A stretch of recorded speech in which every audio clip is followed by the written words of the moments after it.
5% chance. I am Devin. I will be your keeper for tonight. Not your keeper. I will be the keeper for the campaign tonight. Let's change that sentence up a little bit. Ooh, I a use different he, type of him strength. pronouns. Yes, totally threw myself off there. But I will be the keeper for the campaign. For those of you who are new to the channel, welcome. We're happy to have you. This is our second session in this campaign. Boy, eventually I'll get words right tonight. Eventually. um, but if you enjoy the stuff we do here and want to see more of me, really the only thing I do is more stuff here. I'm in the D&D campaign on Wednesdays where you can watch me play Ding, the grumpy old wizard who has a problem with authority figures. If you want to follow me on Twitter, it's gray_wolf_moon. But it's honestly just a fan account for 5% chance and all of these lovely people. So let's shoot the introductions over to the real stars of the show tonight. And we'll start with Anne today. Hello, my name is Anne. I use she, her pronouns. I will be playing Detective Carmen Garcia, the gumshoe, who is, she's trying her best. And then I'm gonna throw it over to DJ. Hey y'all, my name's DJ. I use he, him, his pronouns. When I'm not here, I am doing things many places, but podcasting has been a new fun blend, so you'll hear more about that. But here, I am playing Hector Salas, the spellslinger, whose entire view of life is why fight fire without more fire? So, we'll see how that gets into this game. And I'll toss it over to Nick.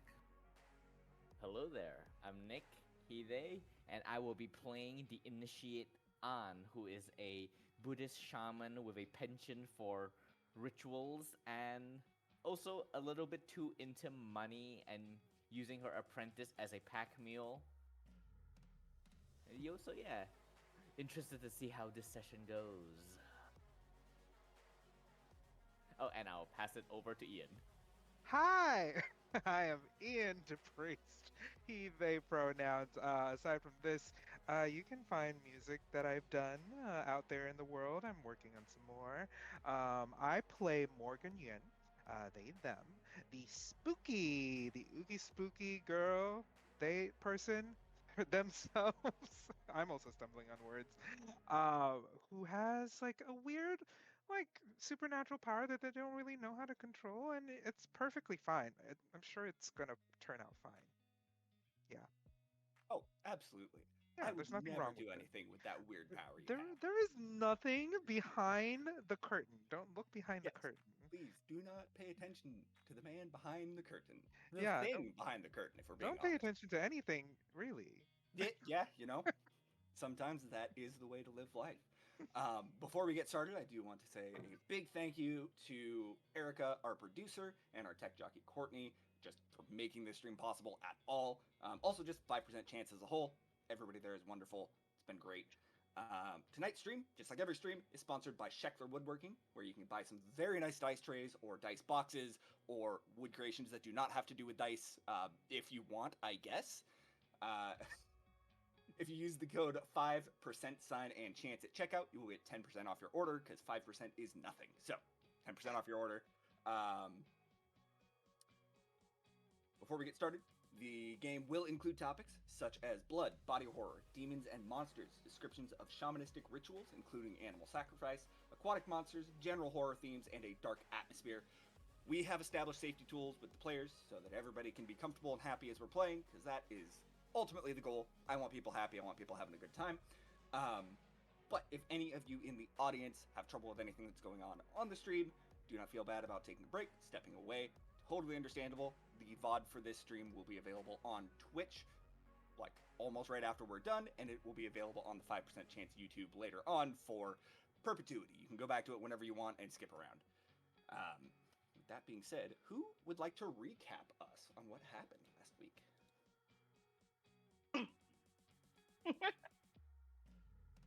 Or I can, if nobody wants to. That's fine. Don't make eye contact with the keeper. So last week, our lovely hunters showed up to work eventually at Seattle Paranormal Investigations, where Dirk, the store manager, had several cases they could take, and they decided to investigate some disappearances that were happening in the International District of Seattle. When they got there, they immediately split up, as you do, as every good horror-themed mystery investigation team does, and met some, we'll say, interesting characters around Seattle, including Jimmy Sparks, the local superhero. You met a very lovely tea shop owner, along with her very Spicy. spicy, Eccentric? dickish patron, regular Kira, and also met the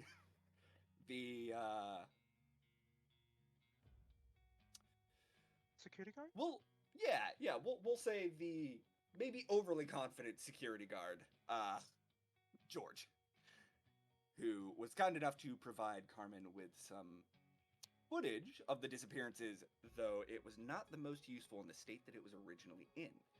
I believe after that you managed to trace wherever these disappearances were happening to a manhole, and recognized the creature was a. Oh, let me flip to spelling and hopefully get pronunciation right again. The Penangalan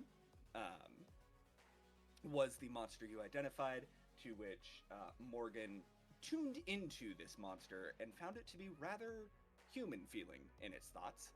It was hungry, it was looking for some food in the food court, and its next target was going to be Kira, the unique patron of the tea shop.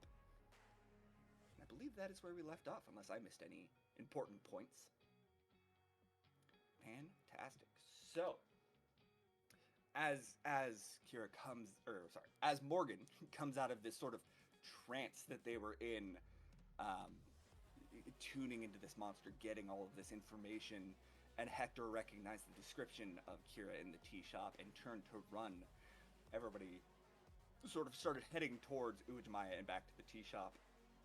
But Morgan, as you turn to leave, over that manhole, coming up from that manhole, you see one bright red string, and your hand starts to almost drift towards it, like it wants you to pluck that string before you leave. Ooh, temptation. I love it. It's so quick. I don't know if I want to, but I do want to. We're moving so quickly. A bright red string kind of comes out of the manhole. I think since I'm the last to kind of chase behind um, the other three that started running forward, uh, in a weird sort of hesitation, it's that thing where you know like I'm gonna take a quick bite out of like a little like snack before I leave the house in the morning when I'm trying to rush to work kind of moment of like I'll just have the cupcake and just like go. So it's very much that feeling of like I don't know what this is, but it's interesting and I want it. And I'm just gonna briefly run past it and at the last second throw my hand behind me and just like twirl like my little like pinky ring finger around it and just like pull it with me as I'm used to kind of how strings in my magic are used. Okay. Okay.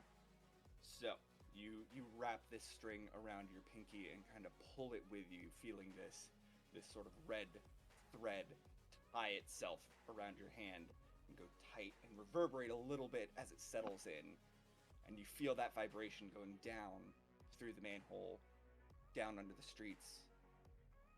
And you feel a couple other vibrations down there, like at the far end of this string. You feel 4 real quick, boom,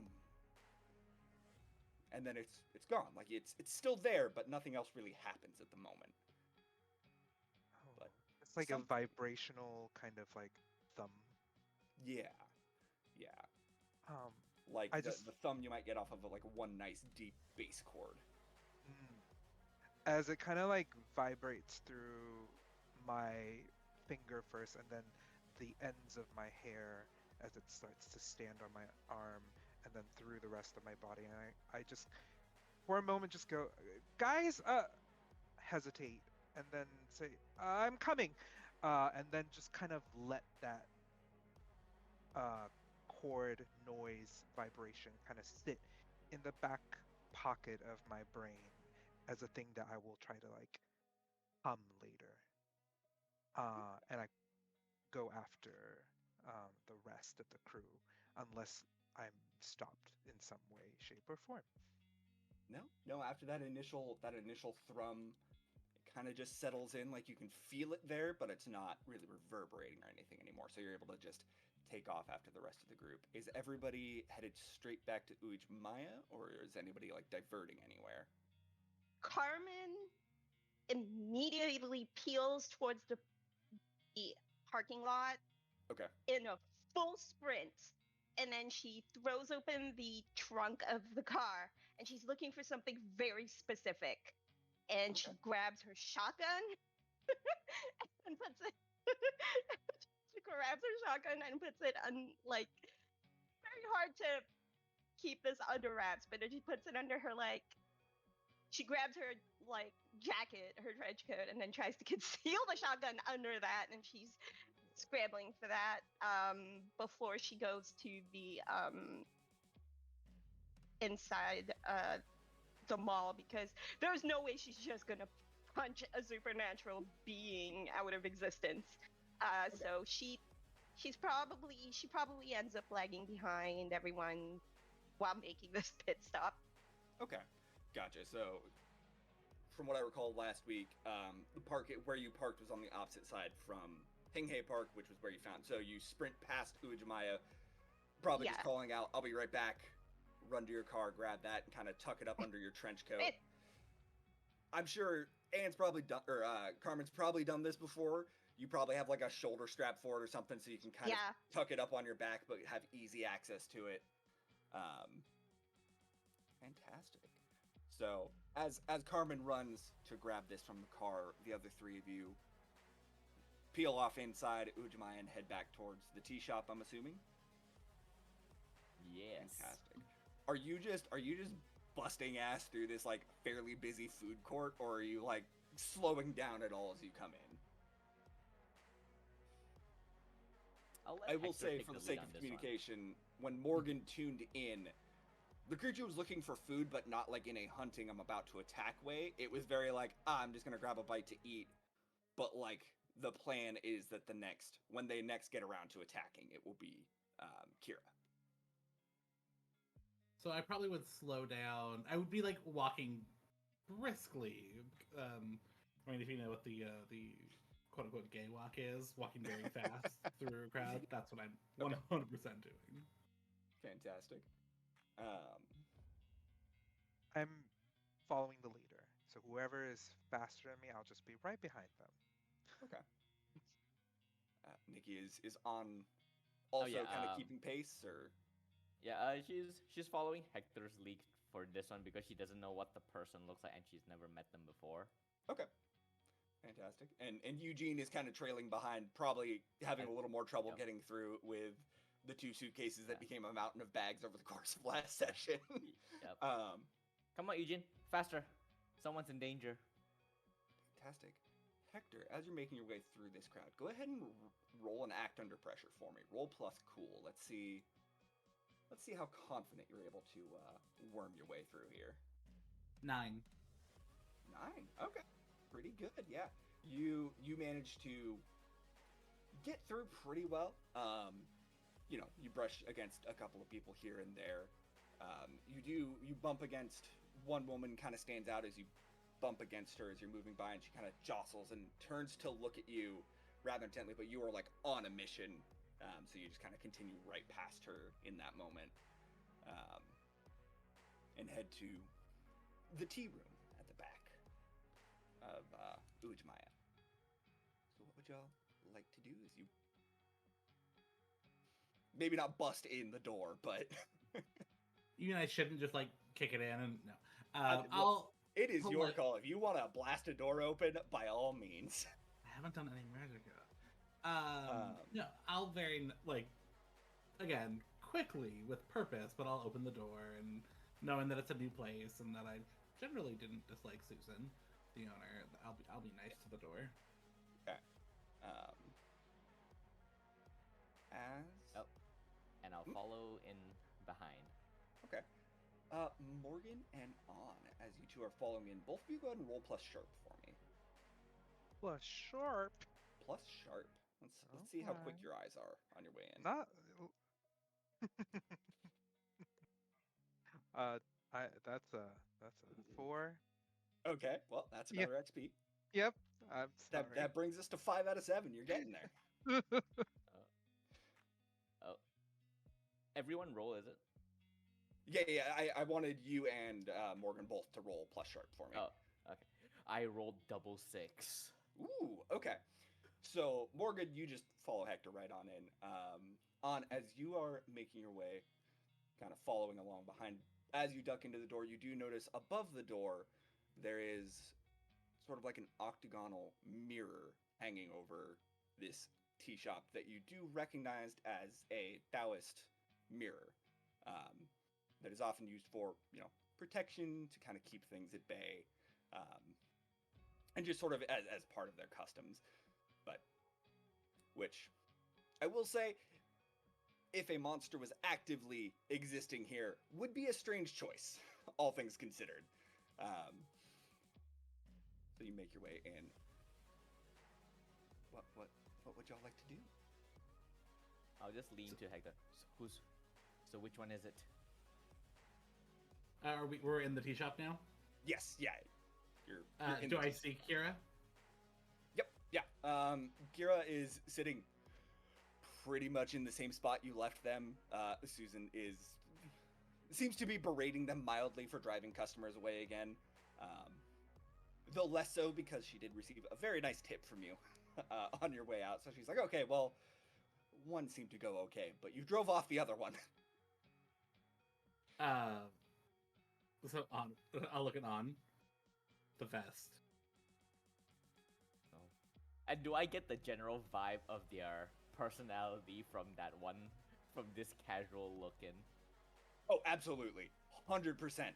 Like, you come in and Kira is, like, slouched back into this stool a little bit, drinking, like, slowly from the teacup, putting it back. Very, like, fluid, just whatever vibe. Yeah. Like, there's no hiding that personality. Yeah. It is on And full it just- display at all times. I'm just looking at them behind the sunglasses and just sort of like mutters just loud enough for the others to hear, and she just goes, maybe we should save the next one. Wait, what? What? Nothing. That's her. That's who I saw, and I visibly like point at her, them, Yes. and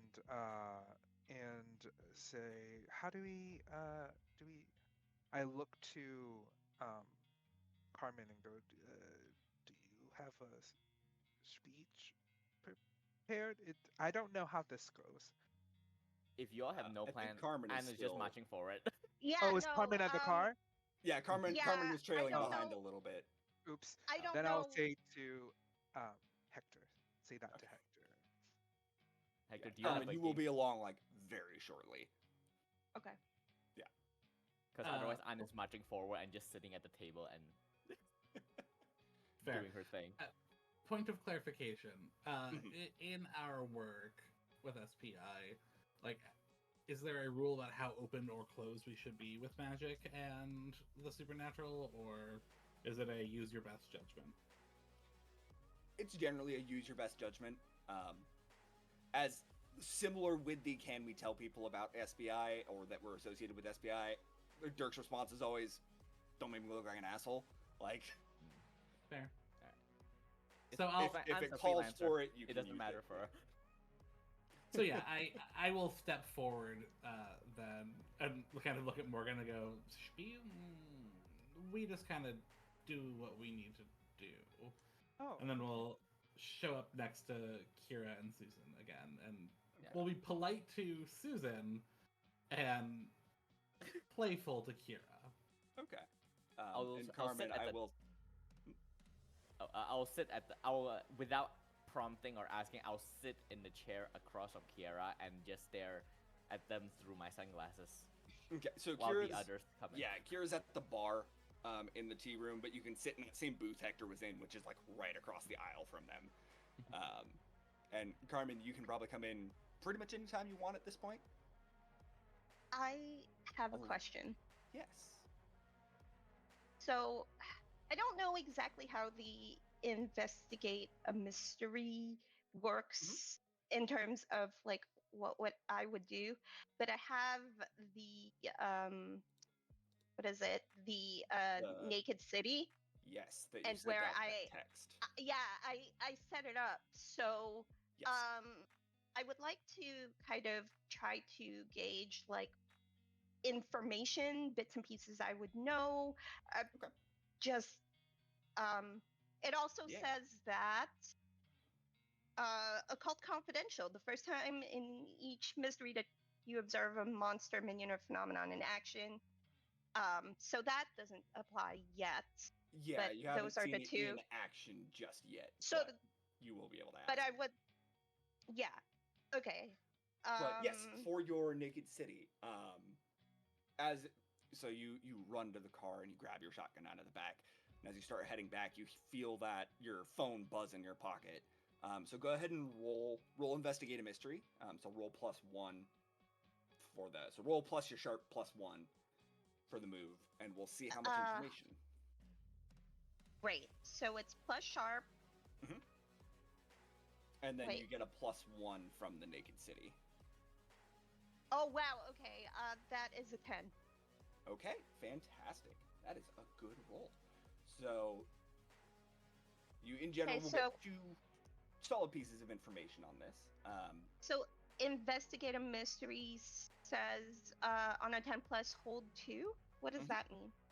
So with the holds, so on a 7 to 9 you hold 1, 10 plus you hold 2, and then there's that list of questions. Basically, you can exchange a hold for answers to a question, and we can also be a little more flexible. Like if you have a question outside of strictly what's on that list, because that is what On did last time as well, which is how we figured out. Okay, great. It's Penanggalan. It's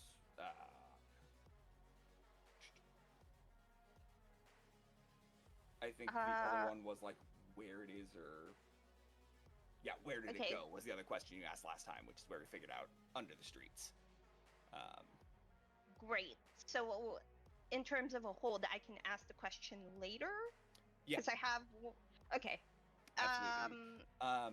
As you check, I would like to hold 1, but I would like to ask, what can it do? Like, what kind of harm does it do? Like, just to be prepared. Absolutely. So you sent that, like, the video files out to kind of your network asking for any information or if anybody could help, and you get a message back, which, what would be the name of arguably your most technically savvy confidant or contact? Okay, hold on. Let me double check. Technically savvy. Well, no, I really went hard on conspiracy theorists, cultists, occult, the police. I mean, Maybe some like conspiracy theorists might be good at doing probably some hacker type stuff, some tech things. yeah. I would say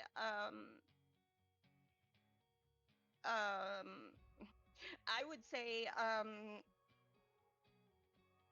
a conspiracy theorist that is that just I don't know, like a conspiracy theorist that goes by the name of Rocky. Is it their real name? We don't know. It just like someone she's met through like online like conspiracy theorist forums or something, but arguably the most knowledgeable one, but also the sketchiest one. But I'm not going to ask you where you got this information. Okay, fantastic. So Carmen, you pull out your phone, and Rocky has sent you, basically just replied back with a full decrypted version of the video that you sent. So you are able to see what happened. when those disappearances occurred, which you do remember on saying that the Penanggalan doesn't usually disappear people, so there might be something else at work as well. So if you would like, you can look through that now. As you briefly skim it, you see a flying head with organs and entrails hanging down below it, sort of swoop, like right when that digital glitch happened. Right after that point, this head swoops into frame, and you see this long tongue hanging out of its head as it circles in on people, and very sharp teeth as it skims by the camera. So can I just be like, how we're walking casually through the mall instead of like running through? I'm looking at my phone. I'm trying to look like just a regular person walking through the mall and doing this really urgently while I'm checking. Absolutely. We could certainly Just like- try. Go ahead and roll plus your Just cool like- to act under pressure and not like make a scene. Freak out. Yeah, freak out, drop your phone, trip, whatever. Yes, definitely. Okay, wait, hold on. It's plus cool, right? So 10. 10. Okay, yeah, no, you are cool as a cucumber. Like, anybody that looks at you probably just thinks you're watching something on YouTube or like scrolling through like a social feed or something. Absolutely no response. So yes, you back up to, like, as you watched that head skate across with these sharp teeth and this long tongue, sort of circling around this couple of people that disappeared from Hinghe Park the night before. And you see it swoop down and latch onto the woman's shoulder, biting in deep, as this long tongue sort of like wraps around the body to hold her in place. And as the other individual that is with her kind of reaches out, you see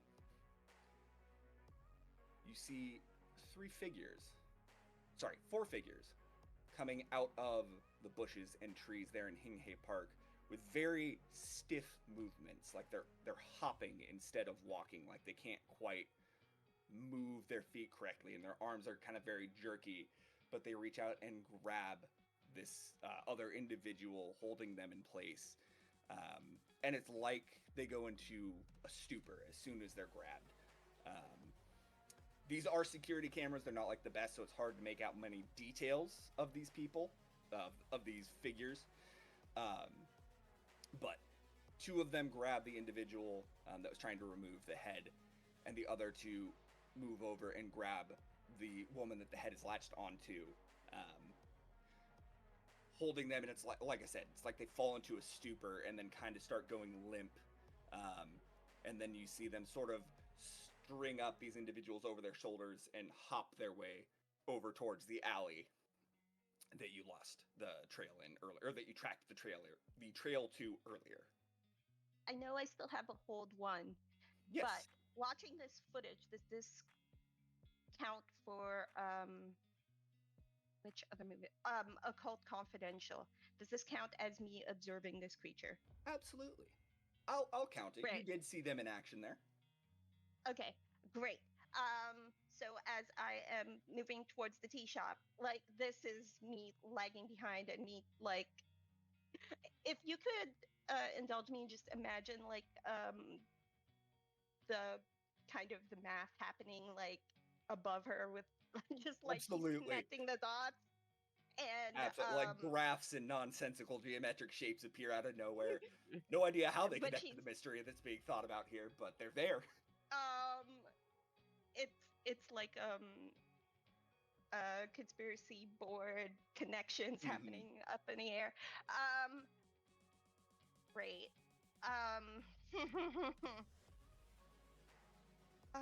Great. So I'll keep the hold one, and then I'll consider Occult Confidential in a little bit. But yeah, she's just gonna actually. I'll use the second hold, and I'm going to ask, how does this creature hunt and feed? You know, how does that Yeah. process happen? Okay. Are you more curious? Are you asking this about the head, the kind of No, I'm stiff hopping figures? No, I'm asked. Oh, Because there's two different creatures that you're seeing here. Do you want to know how both of them feed, or is it one specific one you're curious about? so it would be two separate questions, right? The addressing those kind of humanoid creatures. Because what I want to do is figure out how to most effectively prevent Kira from becoming dinner. So I want to know Absolutely. how the creature is feeding, like how they hunt, how they feed. Okay.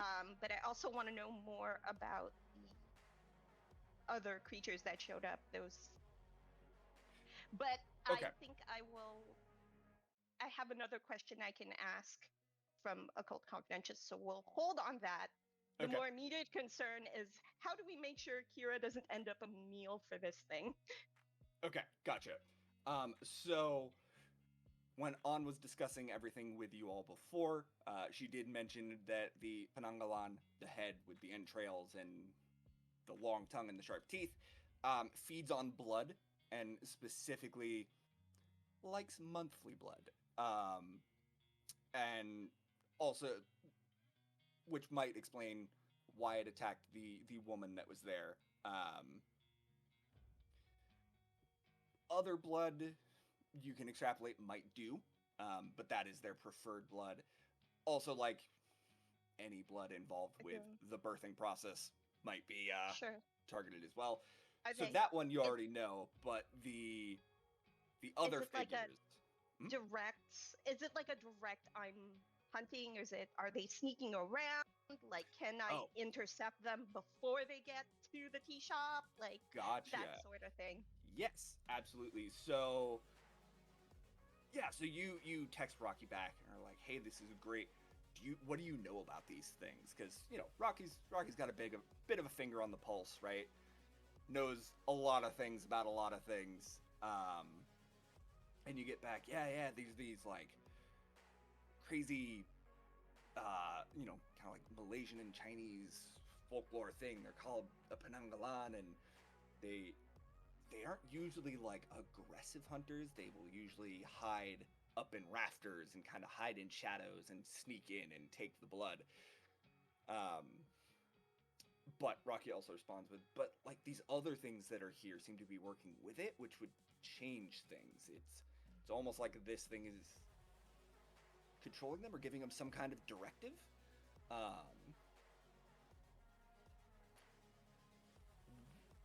To Rocky's best guess, the other thing that you're seeing there, which Nikki, please correct my pronunciation if I'm wrong on this, is they are jiangshi, which are they're sometimes known as the hopping vampires,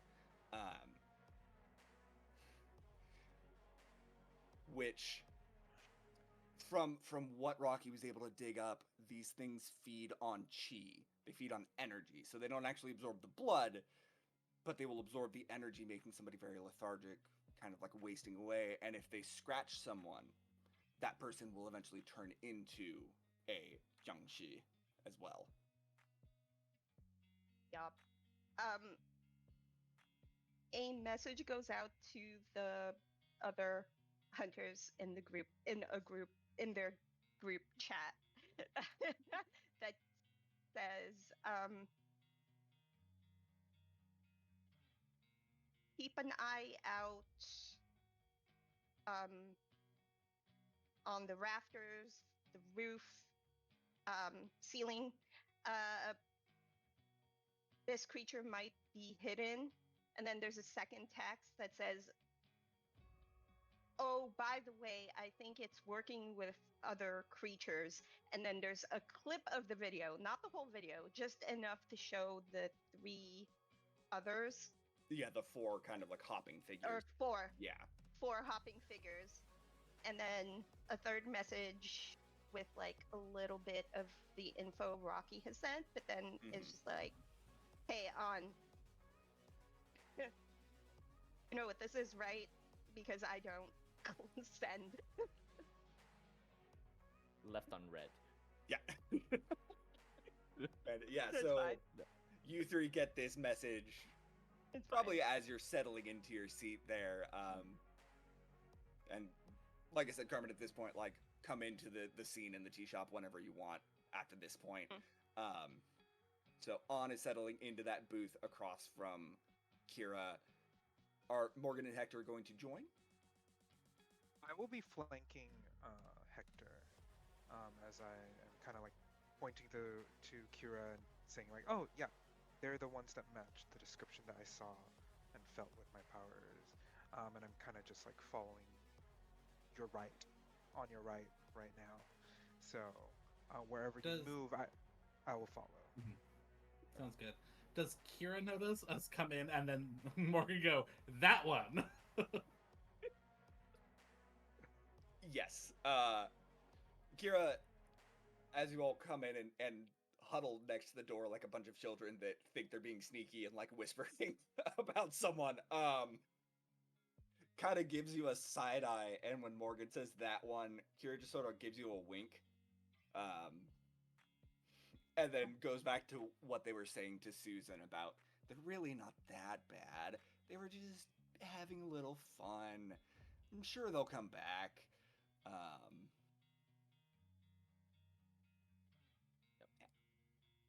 Hector will just walk up and have Morgan follow, and go, well, couldn't stay away for too long, obviously.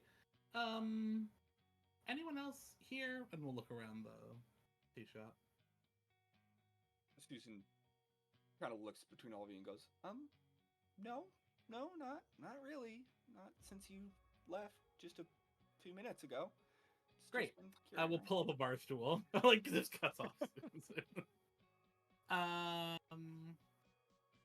So, remember those weird disappearances and like stuff we were talking about like 10 minutes ago, and like how you had seen things? And he's looking at Kira. Yes, I recall the conversation. Good. Glad you're still following. Do you believe in the supernatural? Kira gives out a very slow laugh.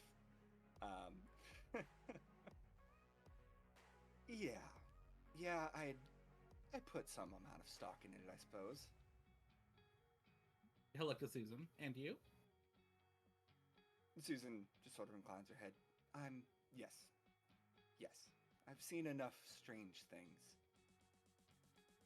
Great. So this will make this easier then. Beware of floating heads and hopping people. Yeah. I'm just side eye like what? What a way to put it. I think in this moment, I just finished reading everything in that little text group chat thing, and I'll go, do you have any rafters in here?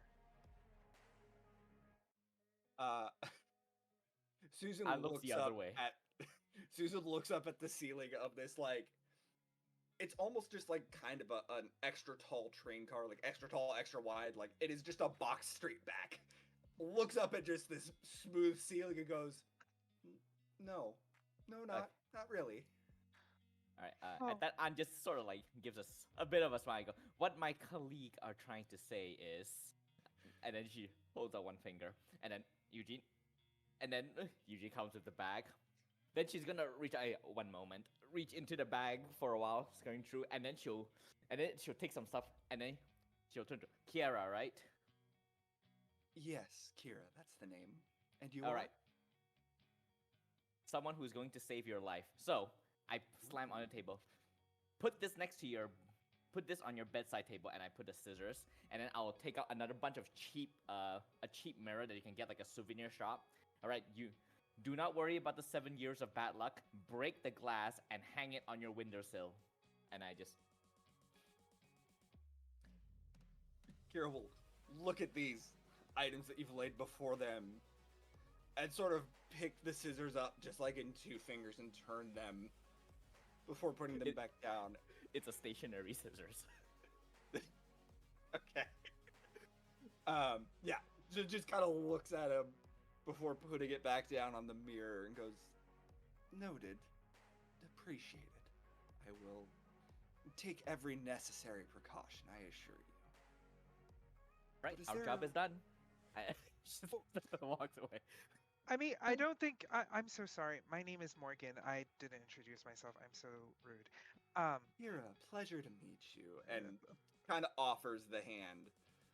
Um, Morgan, unsure and not very touchy, kind of just like nods and says, "Thank you." Uh, we are representing the Seattle Paranormal Investigators team, and what my colleagues here are talking about. You are being hunted. Uh, I don't know why, um, but you are being hunted by some creature that will be presenting itself as a floating head, and possibly maybe working with others that are weirdly like zombies. In I don't know. New, but I just sometimes know things, and I know that you are being hunted, and you are next.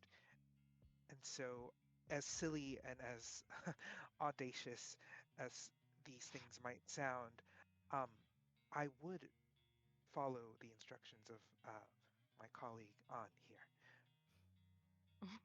Kira sort of looks slightly aside at Susan and goes, "Well, today just got much more exciting, didn't it?"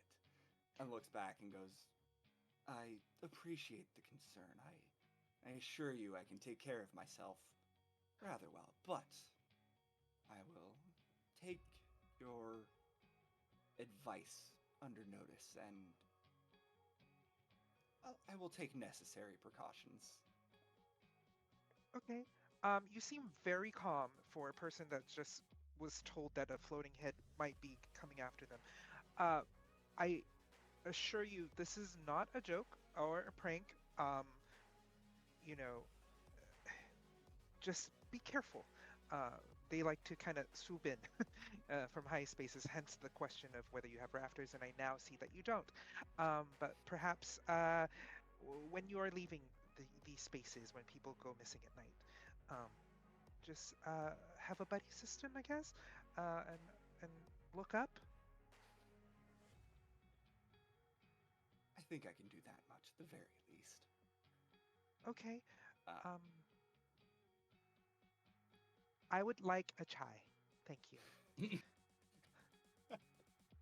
Susan, like, is staring rather hard at Kira, like, not not in like a "you're gonna get yourself killed," just like "why are you like this" kind of stare. And when you ask for the chai, like, yes, right, I'll go get that for you, and steps into the kitchen, and again you hear kind of the clattering of dishes. Hector will look at Morgan. Great choice. The chai is very good here. Thanks. I just got nervous, and that was the first thing I saw. You did great. Thank you. Everyone is just staring at Kiara with a that stylish Asian lady smile. Mhm. Behind the sunglasses, just does not look away for a second, even behind the sunglasses. Just keep staring. Okay. Carmen, did you want to come busting in Okay. here? Not quite yet. I Okay. just realized something. A confidential says that I can ask a question from investigative mystery without rolling. Yes. Where did it go? Can I figure out where it went inside this building? If it's around, on my way through, can I look up at the rafters or the roof? Where, if it's parked somewhere, like, can I do that kind of intel? So I will give you this information for free. I'm going to let you keep your question for occultist, but you Okay. are going to get this Sure. information. Okay. Okay. So you text Rocky, you kind of just like Yeah. keeping up this conversation of like, "Hey, where might I find it hiding?" Yeah. And Rocky fires back like, "Wait, what time zone are you in? Pacific? Oh, right now Yeah. it's just a person."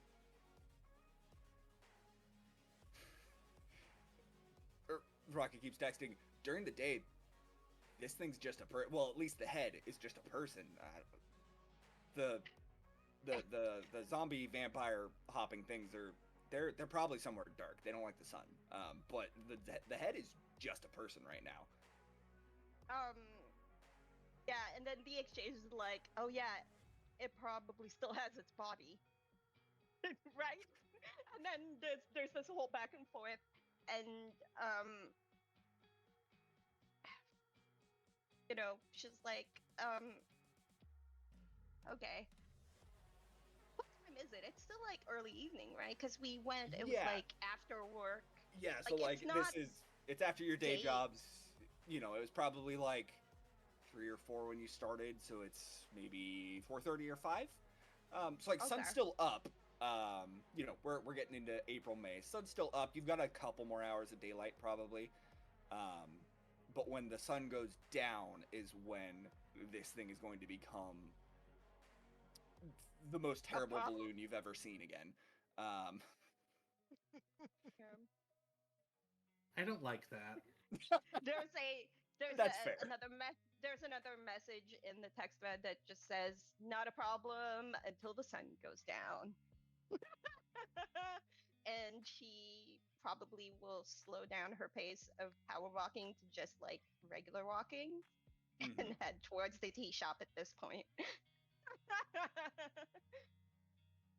Is it us at the table currently, or is Kiara still there? Kira's still like chilling at the booth next to your table.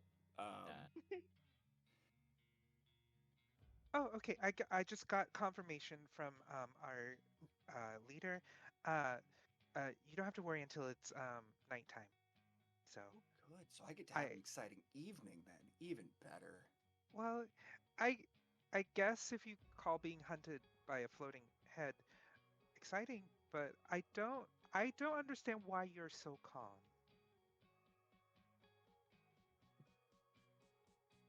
Go ahead and anybody inclined to the occult and mysticism, go ahead and roll plus weird for me to vibe check.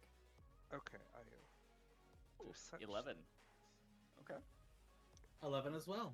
Ooh. hold please. That is also an 11. Oh. Look at you. Look at you all being good at like weird spooky stuff. Earning that ooky spooky girly. We are the Ookie Spooky Team name. Girlies. Fantastic. So you say this, you know, you're remarkably calm for what's going on. And Kira just kind of smiles real slow. And all of you feel that sort of your magical senses, your occult senses tingling. And in Kira's eyes, you almost see like a flicker of flames. And the tails on the vest, it was, you know, it's a tailed vest, 2 tails. But for a minute it looks like 4 and maybe 8 before it fades back into just being nice 2-tailed vest. And that smile was getting very like unsettlingly wide and sharp before just going back to being normal. And Kira just goes, I assure you I can take care of myself. Hector will slowly start reaching for his knife as he asks, "What are you?" Oh, we're doing this. Um, Is the internal monologue. Subtlety is not his strong suit. Absolutely. Kira looks over at you and goes, oh, come now. You know it's not that easy. I am me. I am whatever I feel like being. Can I roll As long as something you to try want. to figure it out? Yes, absolutely. Whoever wants to, if you want to roll plus sharp to go based on the vibes you just got to see if you can pull. I have a question. Yes. You can tell me no. Instead of rolling plus sharp, I have a move called Tune In, and it lets me attune to a mind of a monster or minion. Is Kira? Are they considered such things right now? No, not at this moment. Okay, cool, They would not be considered a monster or a minion. perfect. Then I will roll. 10. Okay, 10. Fantastic. Oh, also, I forgot. You all will get another experience from earlier because Morgan followed the dark instincts to pluck that thread. Give Uh, in to the dark side. Um, Absolutely. I got an It- 8. 8. Okay. Yeah. Um, is On rolling for this as well, or does On not really care? No, she doesn't care. Okay. Kira is not the focus of the investigation, therefore not a problem. So, um, you two, those are both pretty good rolls, so you both kind of get this. Putting together sort of the sharp features and this just very attractive, appearance, the tailed vest, the sort of flickering flames. You're pretty sure Kira is a fox spirit. Um, which is fox spirits are they show up in a lot of different Asian cultures and Asian folklore.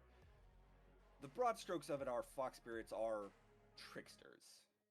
They they will sometimes help, they'll sometimes get in the way. It's really just whatever's fun for them, whatever is most enjoyable for them in that moment. Um, and they have a myriad of powers depending on how matured they are, how powerful they are, essentially. Um, and the fact that Kira, for a minute, had at least 8 tails there, and that may not have been all of them. Kira's probably pretty strong.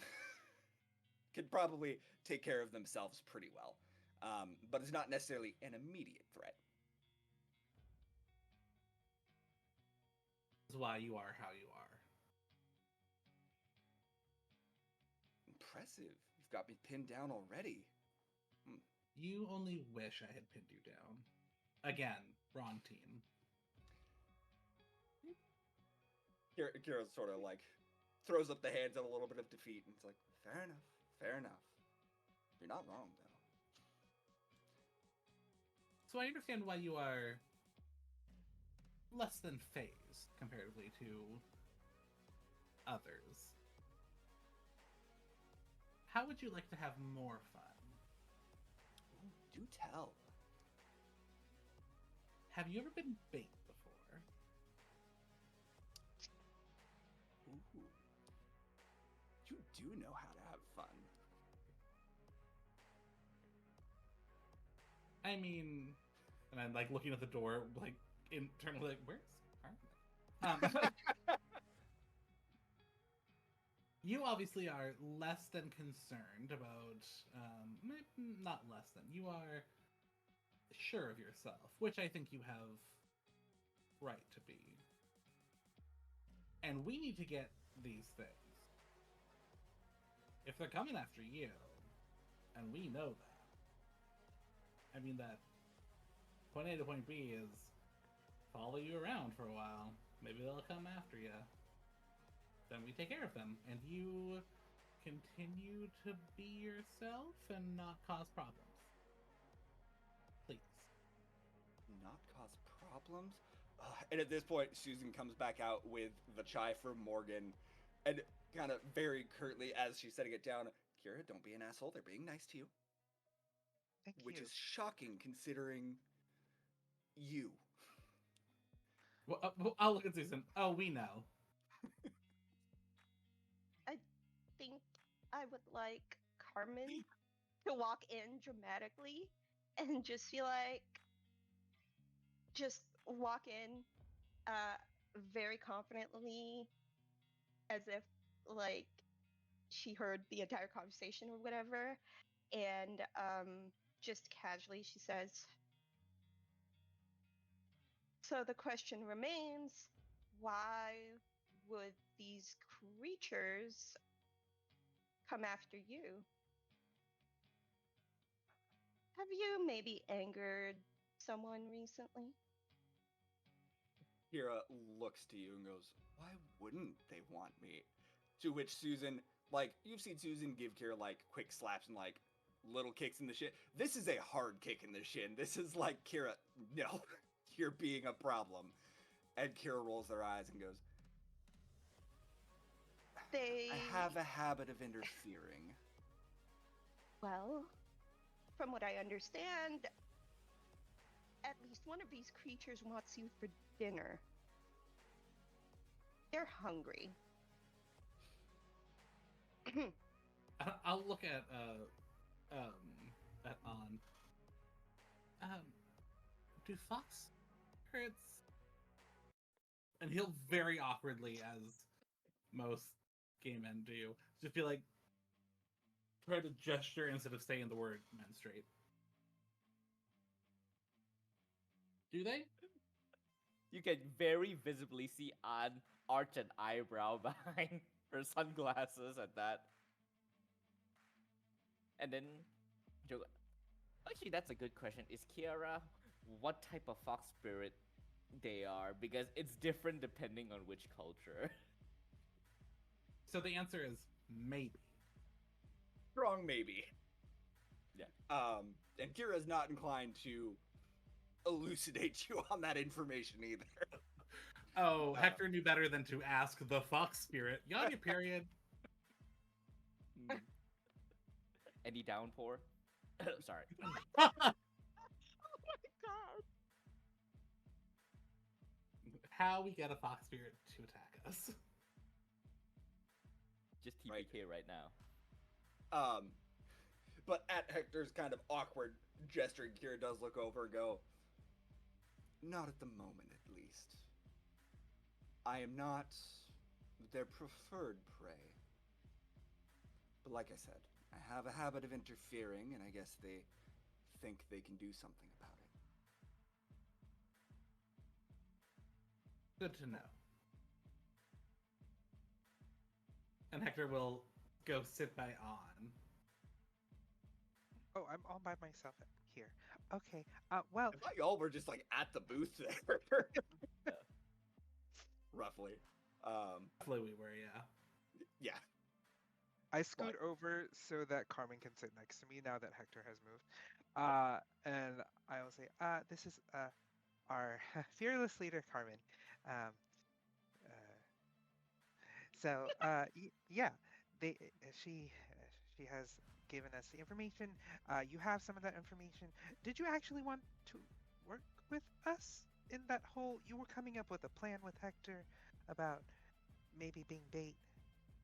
This is really good chai, by the way. Thank you. Susan lights up when you mention the china. She's like, "Oh, good. I'm glad you like it." And she looks to Carmen and goes, "I see that you were with Hector earlier. Would you like some tea?" Yeah, if you do a hibiscus tea, I would like that. I usually don't drink caffeine after 5 p.m. Absolutely, and she'll make her way back. And Before Kira she will, goes, An will go, do you have milk tea? "Of course, we have milk tea," and continues to the back again. Series of clattering noises. And a shot. You see a hand like shoot out from the back to give you a thumbs up while the clattering noises continue. With pearls. Oh god.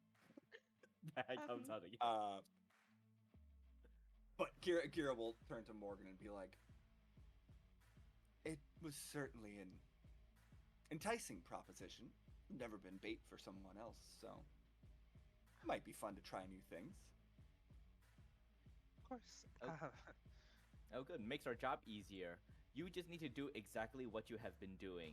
I was gonna do this secretly. That's why I gave the mirror and the scissors. They don't really do much against the Penanga line. It was just to make yourself more vulnerable. But seeing as you are not, and you are already, and you want to be in on it, then you just have to sit there and just let us do our job.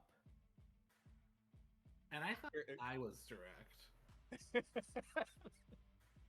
You see Carmen have this kind of analytical look on her face, as if she's trying to, put the pieces together.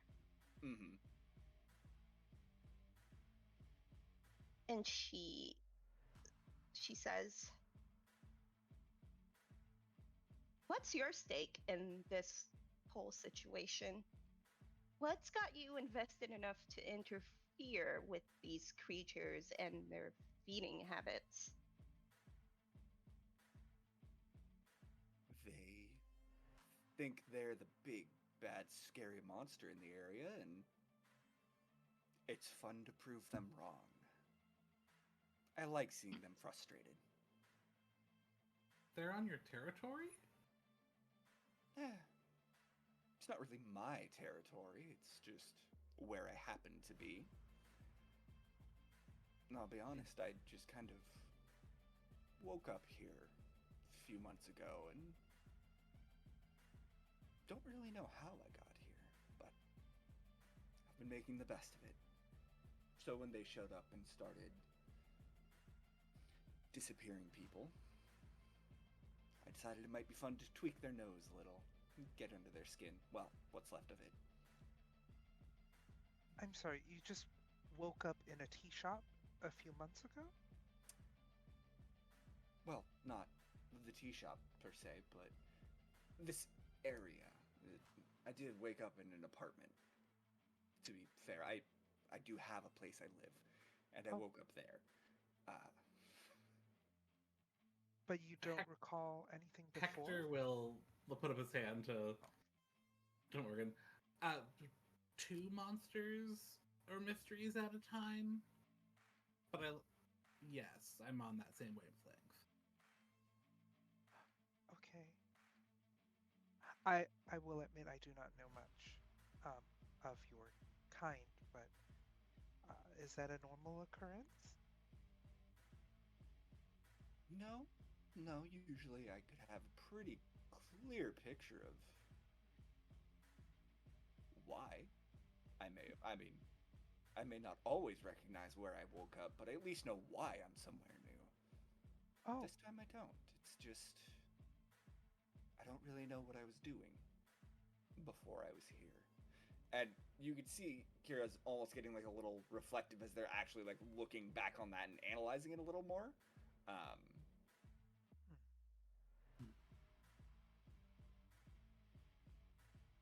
Mhm. well, I'm sorry about that. Uh, that must be disorienting. I sometimes forget myself and appear in places that I don't recall. So I understand. That's just called being drunk. No, it's much worse. I mean, you all found me in that state that one time. Um, and at that mention, Morgan kind of like looks down and puts their hand in their pocket just to feel that like that paper that On gave them a while ago, and then realizes that there's something else next to the paper, and it pulls it out, and it's lipstick, and it's On's lipstick from her bag a while ago, and says, "Oh, I did you drop this?" And it like motion hands it back to On, um, and gives it back to you. I don't know how it got in my pocket, but here you go. Looks at the paper and realizes that the paper that you've given me has started to blacken. Um, Hmm. and goes, "Oh, you said to mention if the paper blackens. Here, I don't. Do I keep it? Do I keep it until it's all black? Just throw that away. I take the lipstick back, sort of like, Oh, it's sort of at my own pocket. Like, wait, pocket? No, women's dresses have no pocket. I check my handbag, and is actually Eugene notice that also it's carrying missing. your handbag? Oh, the handbag is the only thing that Anne carries because that's where her money Okay. is in. Gotcha. And then, Uh, what time is it now? it's it's probably like 5:15, 5:30. You've been here for a little while at this point, just kind of chatting. Um, Susan Then comes I'll. back out with tea for everyone. Um, hibiscus tea for Carmen, another chai tea for Hector, the milk tea with pearls for On, and also has another tea there for Eugene. Looks like another chai tea for Eugene that she sets down, sort of at the table slightly further away that Eugene has sat. Eugene picked one of the tables with just cushions instead of like chairs and everything, so one of the traditional tables. So she walks over and sets that down for him. Yeah, I'll turn to Morgan and go, you can throw that away. We'll take care of that after we wrap Okay. this up. And then I'll turn to Sure. Susan. What time do you close? Oh, we're open pretty late into the evening. Sometimes when people get out of the bars, a nice cup of tea is refreshing for them. Also, some of my patrons, and she very pointedly looks at Kira, keep rather odd hours. Can Hector do a vibe check on Susan? Absolutely, you can. Roll plus weird. And if anybody else wants to, feel free. Roll plus weird. Am, Okay. That's am I able to do this now that I am actually in the room? Yes. Oh man, I'm I using a have- lot of my high rolls on vibe checks. me too. It's 11. 11 I got again. 12. Ooh, look at you. 11. 11. Okay. I'm choosing not to vibe check because I think Morgan is distressed about the paper turning Okay. black and is not Okay. going to like clock this like interaction between the two, Kira and Susan. Gotcha. Yes. So everybody rolled well on the vibe check, so everybody gets this. As you all vibe check, which for Hector and On, this is very much kind of like that esoteric occult, like you're pulling on your magic. Carmen, this is more of a straight vibe check for you. Like you don't have that same magical sense, but you get the same intuitions out of it. So for Hector and On, as you kind of vibe check, Susan, you feel this just like warmth and genuine like care for people. And briefly, her eyes flip and become vertically slitted like a reptile's would be. As you're like, just sort of like a reflection casts over it, and her eyes become very reptilian looking. And that white sort of floral patterned sundress she's wearing almost starts to look just like an elongated reptile's body, like a snake's body. Before, she turns and it kind of flares back out. For Carmen, this is a very, very wholesome person. Almost too wholesome to be a human. In your personal opinion, nobody is that nice. But yeah. If y'all want to put that together, you can absolutely roll plus sharp to try to fit pieces together again. Hi, me. The one with +2 to sharp. I'm totally Yeah. doing it. An is curious, but then she's also like, I don't really have time to unpack that. I've got Jiangshi, I've got Penanggalan, I've got a fox spirit. Let's one thing at a time. This one is wholesome person. We can leave her to the side for now. She's going through her So bag. my good dice juju is gone now. I rolled a 7. I Got a barely 6. just passed. If I didn't have +2, I wouldn't have. Okay. So like 7's not bad. Is Hector also gonna try to put this together? But I got a 6. Okay, well, there's your level up. Ooh. So probably once we finish this conversation in here, if y'all know what advancement you would like to take, you can take it.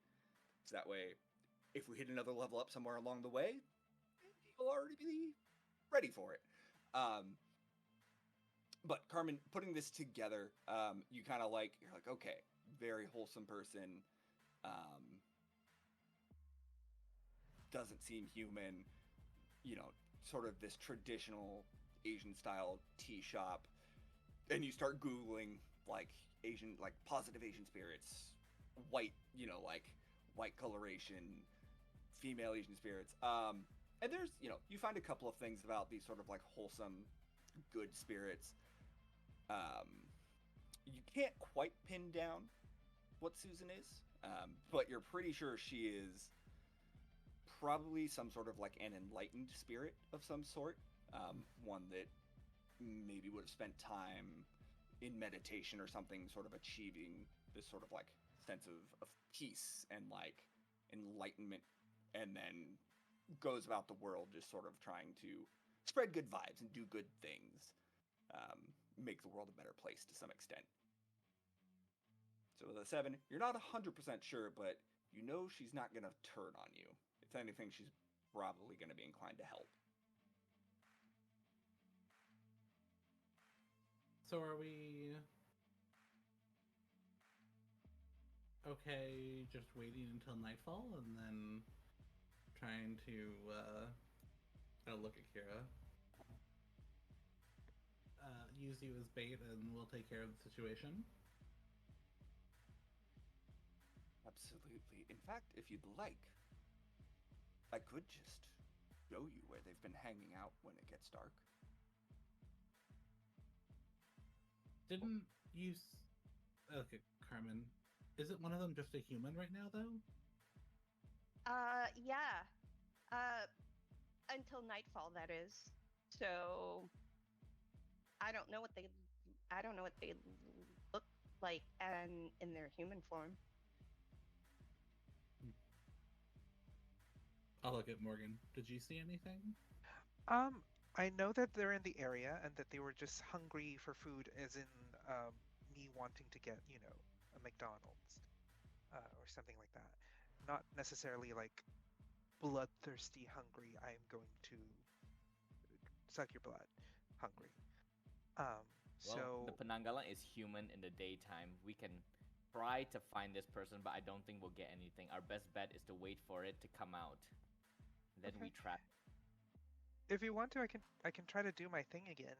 Um, if you need me to. I think we're okay for now. I wouldn't want you to strain yourself. Yeah. Shall we use this Yes. building for it then? For the trap? Yeah. I How was does gonna one? do it secretly, but since we're all goody two shoes with the shopkeeper, now might as well ask for permission. She's already rolls her eye behind the sunglasses. I mean, Susan. consent is always a good idea. I don't really want. Is it all? Susan, we don't want to put you out. Um, and don't want to destroy your shop. So Susan's kind of looks around. She's like, I mean, I don't have a problem with it, but this place is sort of set up to keep the bad stuff away. Yeah. Got it. It's not. You could try, but most things are going to try to avoid here, so might not be the best. then What if- perhaps, Kira, if you showed us where they hang out, and we can kind of set a little trap.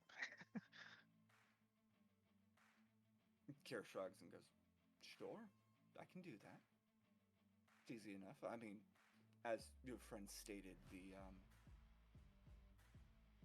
the evil head won't be there until this evening, but you could lie in wait, I suppose, if you wanted to." Yeah, that would be preferable. Okay. Just as we're There- gonna follow, I assume, whenever Kira goes, I'll look to everyone else. Does anyone know actually how to stop a hopping vampire at Shang-Chi? No, not at all. Do I know this information naturally because of where I'm from? You know, given the background for your character, you probably would. I assume a stake in the heart, but Yes. that's just Wrong 'cause- culture. Oh, okay. But I'm good, sorry. but good try. You Yeah. are learning. You are becoming beyond what you are at the start. Thanks. Yeah. So, I would say has in general knows that Jiangxi do not like fire, and also if you can get a hold of wood from a peach tree, that can be used to stop them. And you would also know sealing rights to kind of trap a Jiangxi and make them stop being alive, essentially. Like just trap it within the body so it can't go around hunting anymore. Yes, they are hard to destroy, but there are ways to trap them or repel them. If these things are going to be with the floating head, then we might need to prepare for them. I have equipment for that, but that's why I was asking for a space so that I can set up. They keep coming through the sewers, right? Or that's what we assume? You saw the trail for the head, at the very least, went down through a Hmm. manhole, Okay. which tracks like it's a floating head. It could easily duck through a manhole if it was open. But yes, likely they're hanging out under the street somewhere, which would also make sense for the Jiangshi not wanting to be in the sunlight, like needing darkness under the streets would work. I say we Do we- set up in the sewers. In them? That's where they. Above? Oh, okay. That's where they sure. lurk. I didn't want to bring this up just now because we were moving quickly. It was just a feeling. I just felt a weird vibe. Something was pulling me towards the sewers after we decided to leave. But I don't know. Just an earworm now. But yeah, maybe we just set it up. Carmen, I think there are some tools that I left in your car. I Yep, didn't really. they're in there. Okay, You want to go back and grab them? yeah.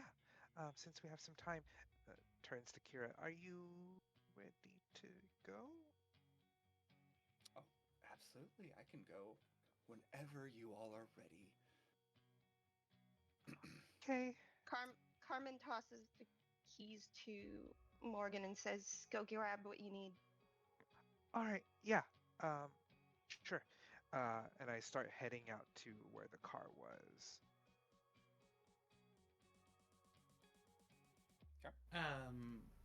Hector will look over to An. If you can walk me through how to set traps up for them, I will learn quickly and do pretty well. Sure, and I will sort of like give you the rundown. So, basically, if you were to put, they cannot cross glutinous rice lines. You know how in Supernatural you pour salt, right? Do the same thing for glutinous rice, and the Jiangsu cannot cross. There are An has also made specifically threads that are treated with ink, burnt talisman, and horse's blood. That if it comes into contact with Jiangsu, it will burn them, and sort of depends because certain Jiangsu comedy horror will make it explode like bombs when they get cut. But obviously, this is a more dramatic game, so they probably won't explode. So it'll burn them. And yeah, so horse blood, Fulu talisman, if stuck on your forehead, it'll freeze them in place depending on how powerful the Jiangshi is. And yeah, I will say An should have all of these equipment on her. It makes no sense for her to not have them. I will say she won't have the peach tree wood because that one's very specific. That makes sense. Okay. So can I use my practitioner? Because I do have one that is one of my plus ones is trap a specific person, minion, or monster. I get a +1 too. Okay. So- Yeah, absolutely. So you could use that to sort of set up a trap once you get down. Yeah. To where you're going to specifically try to hold the Jiangshi in place.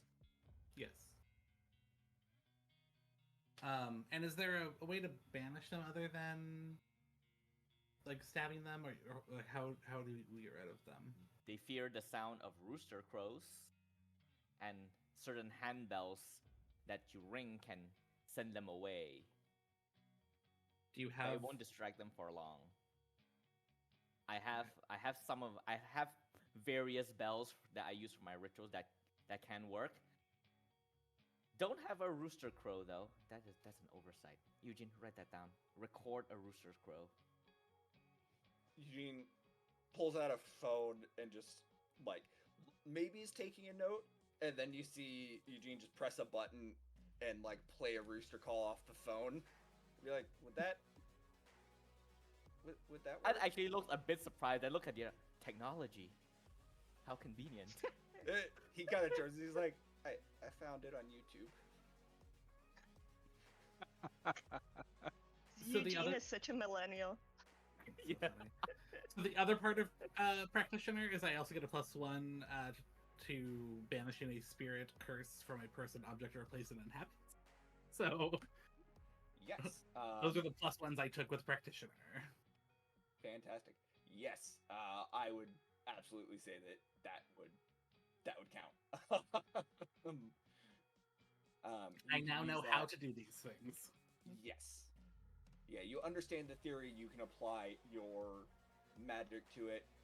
Um, Knowing your type of magic, it might be a little bit more of a concussive banishment, but it will be banished. So I went this upgrade when we were Mhm. waiting. I am taking Frost as another combat Frost. magic. Ooh, okay. Okay. So it minuses a harm but adds armor to a wall, or adds +1 harm and restraining. Okay. So I can yeah. use So it to that hold you can things in definitely place. hold thing in place. Yeah. Um, I do Yes. have a recommendation, and will type out as we're heading. I don't think we should stick together. The What? The Penanggalan separates its head from its body. The easiest way to destroy it is to burn its headless body that will probably not be wherever its head is. Morgan, you said that you are being pulled along somewhere. Can you use that to find its body? I can definitely try. I can try. Yeah. I will. The plan that I have is for myself and perhaps Hector to distract the head and the Jiangshi if they show up, while the two of you go find its body. And the body can still move. I would like to warn you, it still moves. It is Oh. its own thing. So it's not just a stationary thing that you can just burn and call it a day. It will fight back. Okay. I have a question. yes. Do we do we absolutely require fire? Because I have something a little bit different. Yes, And I can see the bulge in your. is yeah, that kind of fire, not like literal fire. Just yeah. You So know. long as Also, you. If the Yeah. head does not go back to its body by daytime, so just if you can destroy. Fire is the easiest way to do it, but if you can destroy the body so that the organs and the head cannot slip back into this hole that is its neck, it should be enough. Okay.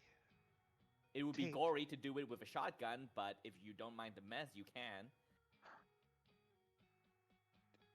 Did you bring uh, packing tape? Eugene, no, no, this is too. Eugene like sure we can find it in immediately the dives car. into a bag and pulls up like Packing three tape. different rolls of tape. There's like packing tape, electrical tape, and duct tape. I'll take all of them. Uh, just in Um, case. Carmen pulls something out of her boot and just do you here? It's a switchblade. Oh, You're gonna need something to cut the tape with, but thanks. also stab. Thank you. I left the big knife in the car. I was gonna go get that after this. But yeah, Yeah, thank no, you. it's fine. Just in case. Cool. Okay, a plan. We split up. I try to find the body. We try to somehow burn it and or keep it away until daylight. You guys. Mutilate it. Don't hide it away. The head will naturally be drawn to its body. Oh, Destroy so it. we have to destroy it. Okay, got it. Cool. Sorry, Morgan. I didn't. This is going to get real messy. Yeah, She's wearing a black trench coat and it's just like I wore one of my favorite band's shirts today, and I did not anticipate this. So, cool. I oh guess I'll say goodbye to it. right. You're new. It's okay. I will. Hearing this, Susan's like, "Oh, here," and like ducks into the back and pulls out it just says Susie's Tea Shop on it, and it's just a nice simple black T-shirt that she hands to you. Oh, thank you. You don't have to do this. She goes, You "Oh don't. no, it's fine. I have a whole box back there." But all then, good. okay, you may or may not be associated with potential mutilation of monsters. I'll take the electrical tape from you and just Oh. electrical tape over Susan's tea shop, so now it's just a black shirt. Oh, right. Thanks. Yeah, I'll wear that immediately. Just like put the shirt over the shirt because they're awkward like that. Um, No, hashtag they'll not figure it out. sponsored. Yeah. Right. Okay. So at this point, y'all can like grab all your stuff, kind of move out, unless there's anything else you want to plan before beginning to set this trap. Uh, I'd be able to use my question from Yes. Occult Confidential to figure out where the hat of this thing hangs out at night. Where does it go? Yeah, Where you is could it? absolutely use that to help figure out where it is once you're in the location loosely and once like night starts setting. Because right now the body Yeah. is with the head, though you're getting towards that time of night, so you could absolutely use that to zero in on it. I'm going to Morgan. I'm Morgan. I'm going to Carmen's car. I'm gonna Carmen's car and I'm gonna take out the 9 millimeter that's just in the trunk because It's it was a standard issue given to us apparently by I for love by the thought of this like timid Morgan walking to a car, just coming back with like a 9 mil and a big knife. yes, just those oh two weapons. oh hey, That's, you remembered to pack the weapons this time, Morgan. I'm proud of you. thank you. I normally I'm not uncomfortable with this, but I'm getting better. I went to a lesson, a shooting range. I know to put the safety on and off and not Would you put my hand would, on the trigger would you be all the more time. comfortable with the smaller switchblade? I can take this from you, and she points at the giant, like the Yeah, here, I'll switch my big knife for the switchblade. yeah. That'd be better. Absolutely. If I'm just here to help you feel comfortable, we were Thank all you. new at some point. I'm I just re- here to make sure you're okay. Thank you. I really appreciate it. Because, You've been so kind. because let me tell you, we're really close. Like we're really close to doing some really nasty stuff. You're gonna not be okay soon. So I just want to make sure that No, we start off real good. Because I don't know how comfortable you are with, you know, destroying monsters and violent I mean, situations. it's not a thing that occurs to me every day, but you've seen me at my lowest and darkest, and those were not comfortable things either. So, um, I But think the I'll be difference fine. is the difference is you can The difference you was know I you no the difference is you're in control here. You can say no, you can opt out. I can do the violence. You can just take a step back. It's not the same, and I don't want to push you into doing something you're not comfortable doing. I appreciate that. Thank you. No one's really been that considerate to me in a very long time. Um, I so know thank you feel I know like I know that you feel there's a lot of things beyond your control, so I just wanted to reassure you that you still have agency and you can still make choices for yourself. thank you. I I will remember that and take that to heart. And then Morgan rarely hugs, and Morgan hugs you warmly and tightly. You feel the shotgun under the hug and just like, yeah, this is a little awkward. Sorry, dude. Yeah. Oh. It's okay. It's fine. I She appreciate does it. And, she does a side hug instead to okay, avoid, like.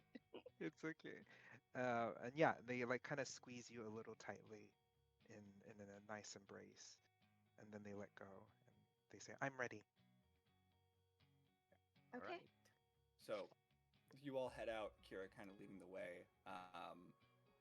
Hector, as you are leaving, walking through Uwajimaya, a small,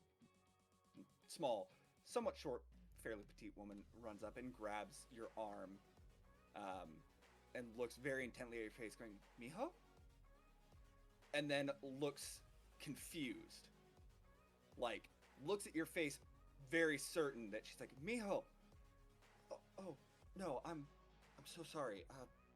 please ignore me, and turns and just like walks off back into the crowd, kind of holding her head.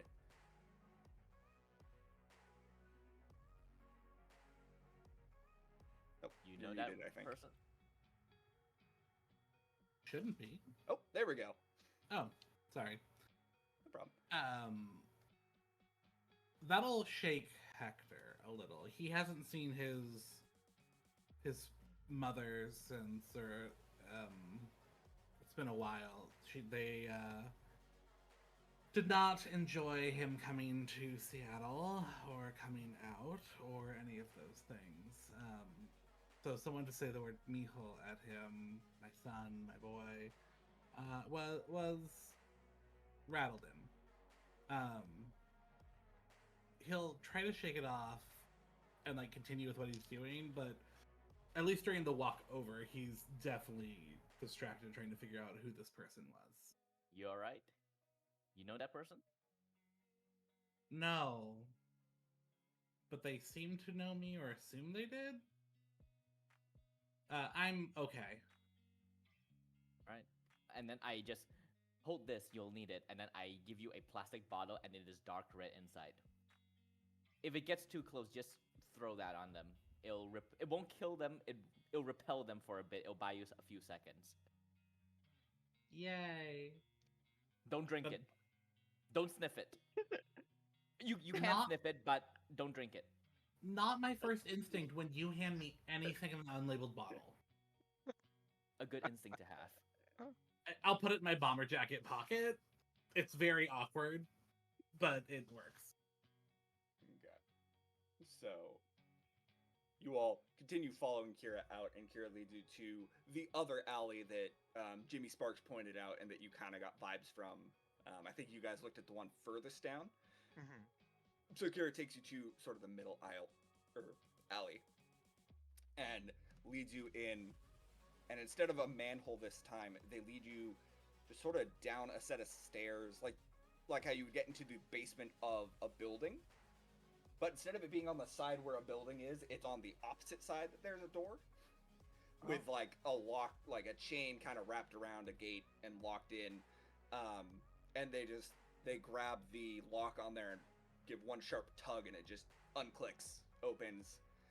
And they open it up, open the door and go, right this way. And you all head in. Yeah. Okay. So, you all step in. You step into these dark tunnels underneath the streets that seem to loosely follow the roads above. But this isn't a sewer like what you were expecting. These are roads. This is like a whole nother city, like sidewalks. And the main source of light seems to be these bits of glass in the ceiling that you almost remember seeing something like that in Pioneer Square. Aging glass in the sidewalk that are actually skylights down into this undercity, essentially. Hector's been here long enough. Will he know the history of... Oh, absolutely, yes. Hector, you've taken the underground tour, and you know that Seattle is a goddamn Monty Python joke, because it was built on wetlands. So they built a city, and it sank into the wetlands. So they built another city, and it caught on fire, fell down, and then sank into the wetlands.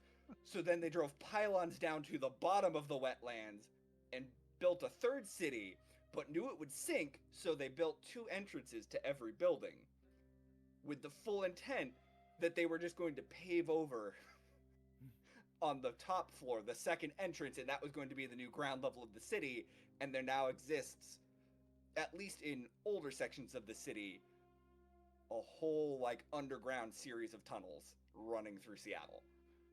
Welcome to Ripley's Believe It or Not. Right? Because I do not believe this. It is all, you can look up the Seattle Underground Tour. It No, exists. because I just it's looked a it up. thing. Yeah.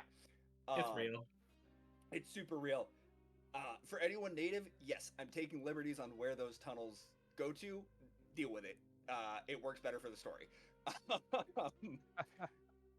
But, so you walk into this sort of underground, under the Seattle with, like I said, roads, shop fronts, doors. Looks like maybe there used to be old lanterns or like lights down here that don't work anymore. Um, and as you all walk in from behind you, you hear Kira go, "Well, have fun down there. I'm sure you'll find them."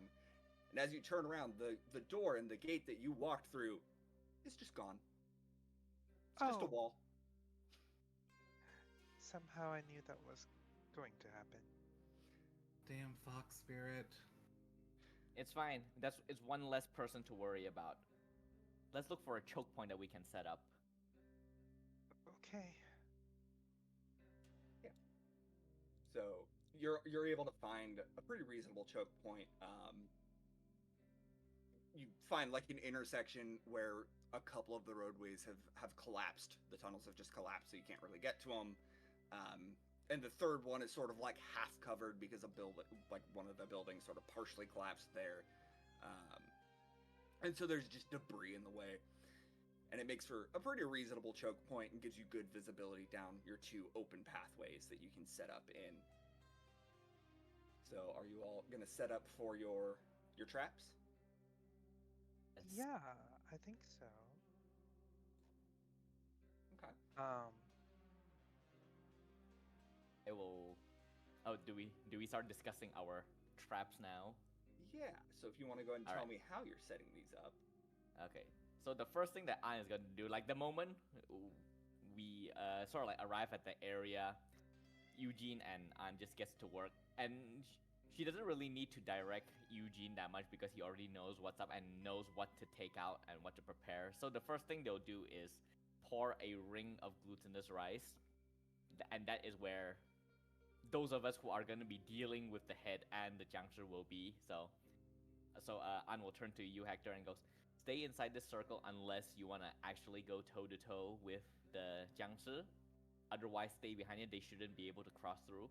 I will give you some yellow talisman paper that is written in red ink, which is also horse blood because it's always horse blood, just so you know, when it comes to Buddhist stuff. Oh. If you get the chance, stick it on their forehead and it should immobilize them." Oh. And then I sort of like look at the other two.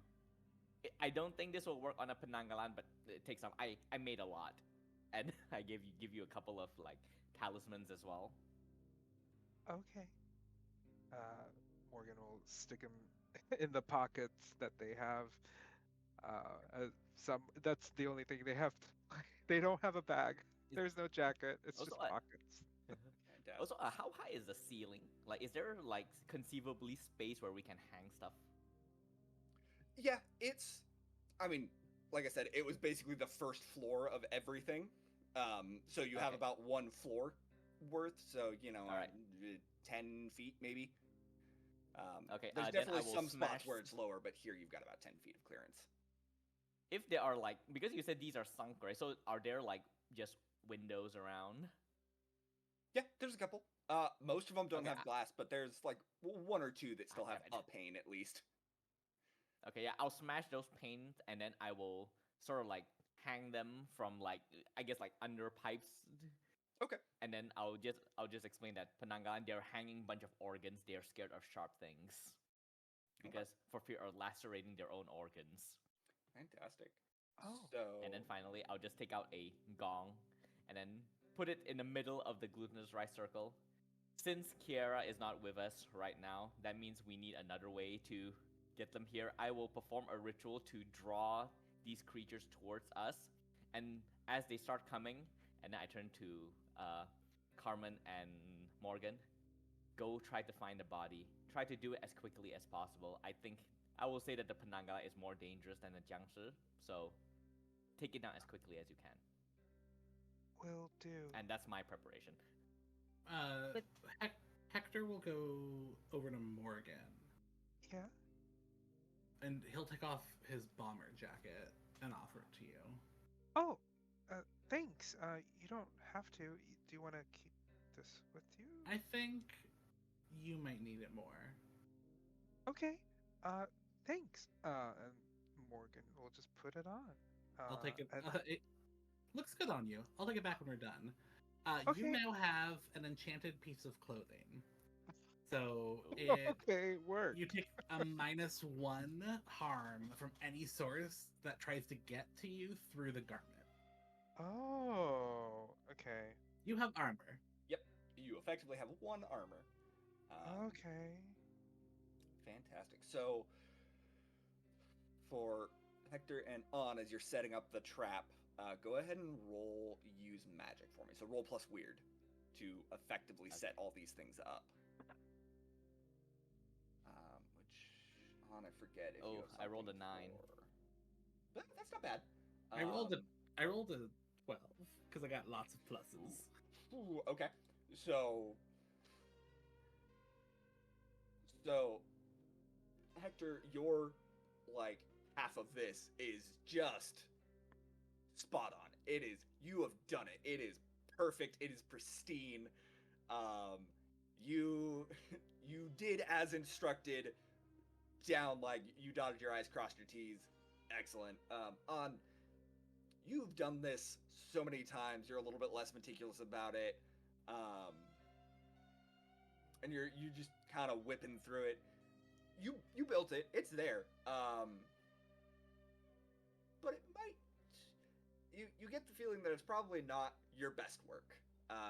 It is not the strongest trap you've ever made, but it'll serve at least for a while for your purposes. You're pretty sure.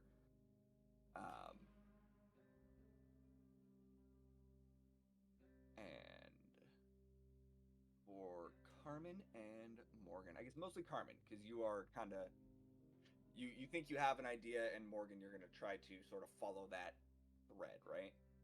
Yeah, I think Morgan's preparation is more of like trying to center their own kind of mind and vibes because that's all how their powers work, baby, because they don't know what they're doing.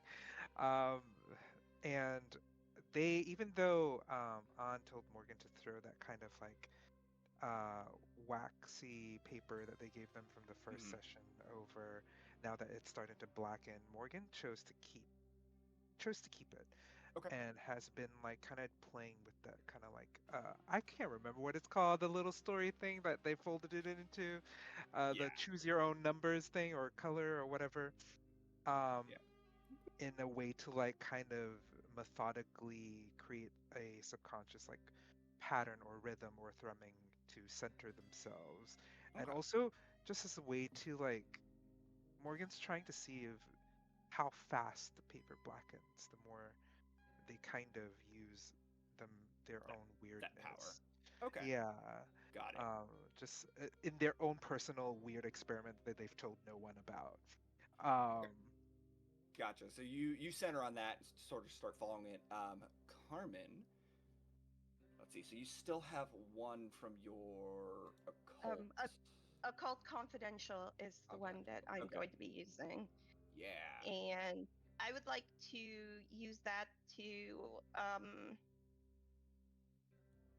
see if I know its patterns, habits at night when Yeah. it, like where it goes when it does the thing and splits off. If Absolutely. there's some kind of pattern. Yeah, absolutely. So from everything On told you, you know that it probably needs to find somewhere somewhat secure to stow the body. And you're pretty comfortable with Seattle and its layout. Um, and you know these tunnels pretty well. It's, you work a weird job. You end up down here more than you probably want to be. Um, so you know within this area, you know of like three sort of like half collapsed storefronts that would be a really good spot to hide a body. Um, why you know it's specifically good to hide a body, you know. Uh, I've investigated it yeah, before. yeah. Um, Um, but yeah, so you know that there's like three spots within this area. So go ahead and either roll plus sharp to try to narrow it down, or roll plus weird to just sort of like, kind of like Feel your way around. feel your like luck your way into grabbing the first um, one. no, you know what? Carmen, will roll plus sharp to narrow it down. Narrow it down. Fantastic. Aha, yes, I rolled a 12. 12. Excellent. So yes, you go through these lists and you're like, last time I was there, like it had collapsed more, so that wouldn't work. And this one's like, it's just a little too far out. Like it wouldn't make sense to go that far. So you pin down a location that's on the main streets would probably be about a block and a half away. Down here, because things are collapsed, because routes aren't perfect, you'll have to loop around a little bit. So it'll probably take you about 10 or 15 minutes to get there walking. But you know that is the most likely location. Are you ready, Morgan? Yeah, yeah. I was just focused. Sorry. Um, can I start to use my move to tune in to Absolutely. the So, Penangalan? okay, so you're specifically trying to tune into the same wavelength you did the first time? I Or are think you going to tune into so. the thrum you felt from the chord earlier? I think um, Morgan wants to specifically pinpoint the thing that they thought found first, and more specifically, the body Okay. than the head. Okay. Um, the thrum, I think, is more of a secondary unconscious thought that might still keep kind of going, that may be a distraction to them, but I Okay. think for the most part, at the forefront of their head is like body. Find the body, find the body, destroy the body. You know. Absolutely. So go ahead and roll plus your weird. And let's see Okay. how well this goes. Come If on, they're leaving, then baby. An will start doing the summoning thing to get all the creatures to go towards her and Hector. Okay.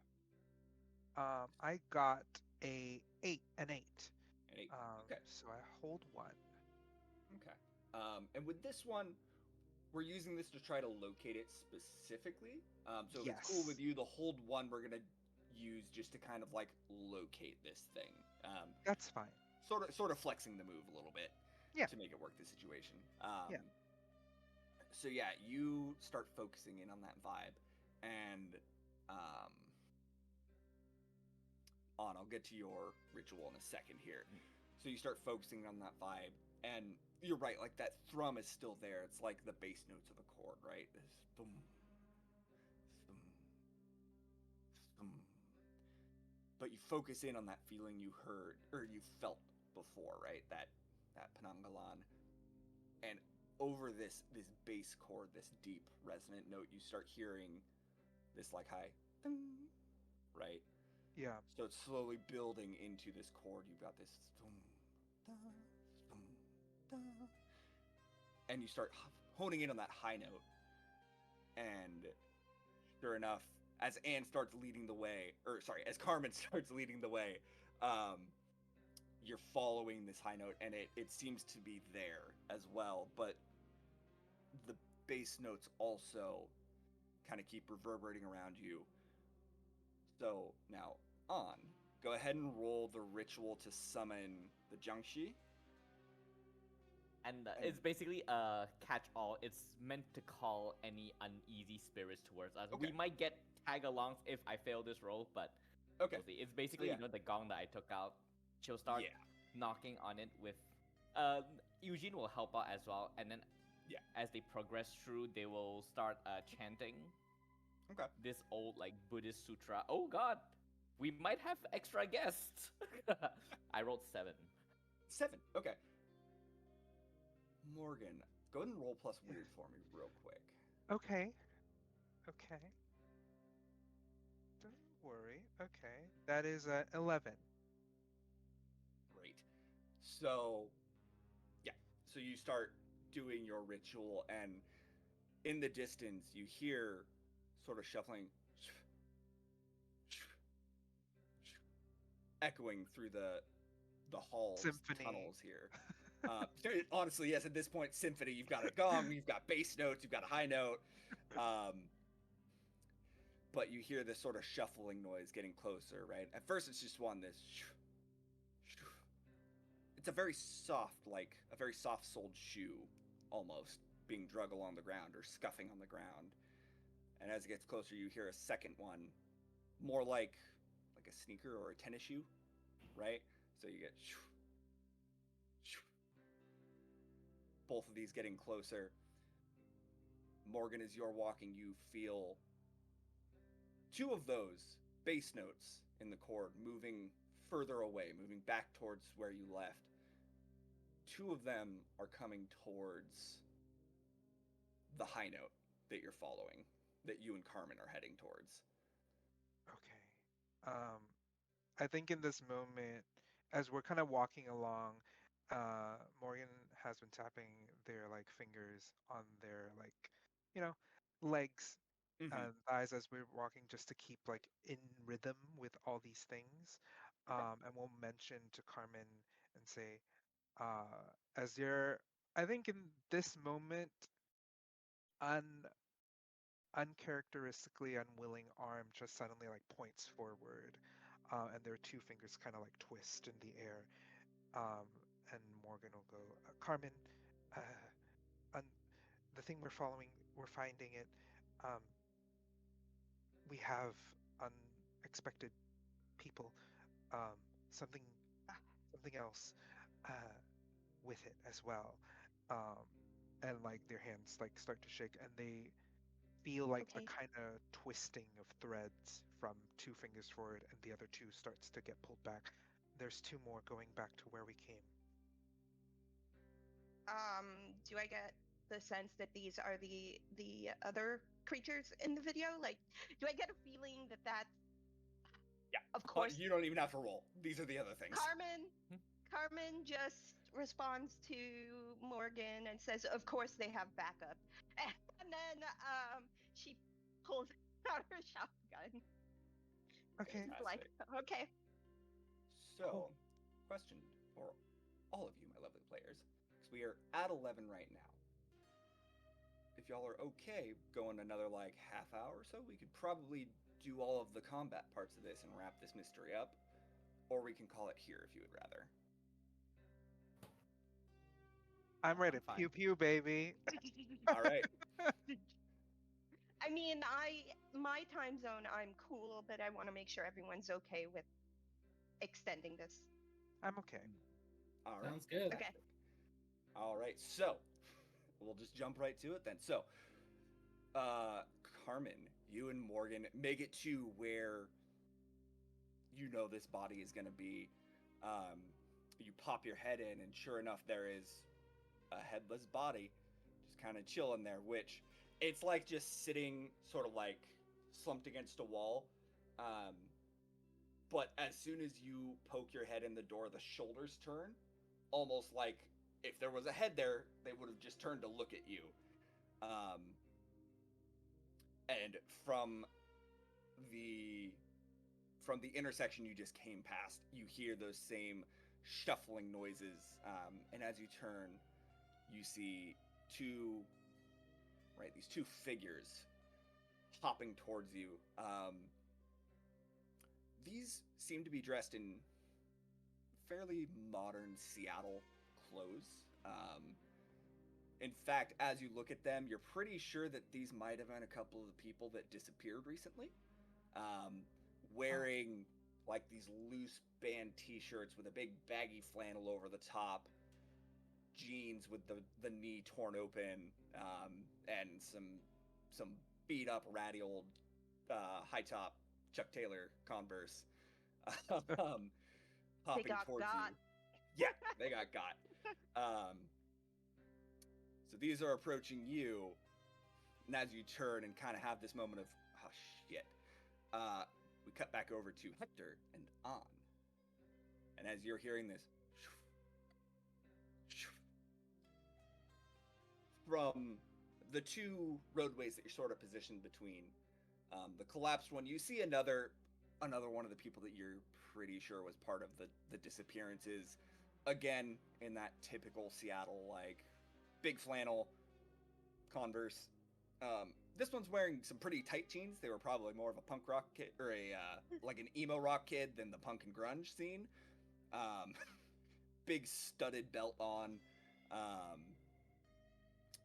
But down the main roadway, the open one, is a figure that you're pretty sure wasn't one of the disappearances, because they're in like a traditional Chinese, ancient Chinese like officials outfit, with the black silk shirt with the black silk pants and the soft-soled shoes, the hat, um, and what looks like half of a talisman remaining over the face. Um, it looks like maybe this was the same talismans that On gave out. Looks like maybe this was sealed, but the talisman has worn away or otherwise been destroyed. Um, and from deeper into the buildings, from some of these storefronts, you hear it would almost be a scream, but it's like something is missing. This just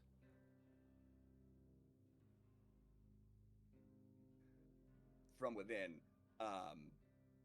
And quick flick through the windows, you do see a head with trailing organs sort of navigating its way through shop fronts towards you.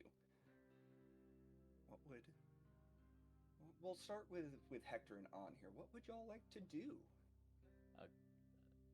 For on the moment she saw those things come, she'll stand up carrying the gong. She'll continue knocking you just like a bit, but she'll stop Okay. chanting because it's here, and then she'll just go, Hector, you have the talisman?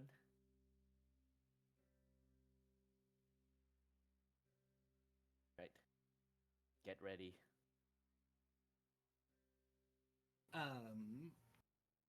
Hector will. So Hector has advanced arcane training. So to cast magic, he only needs 2 of 3 things. Mm-hmm. In this case, he has his focus, which is the necklace that I'm always wearing. Mm-hmm. And in this one, he's going to use gestures. Okay. So I'm going to start preparing a spell. Okay. Hopefully, when I get a good shot at the head. The head. So you're gonna trust in your traps to take care of the 2 Jiangshi and try to catch that head as soon as you're able to. Yes. Okay. Absolutely. Go ahead and roll plus weird for your magic for me.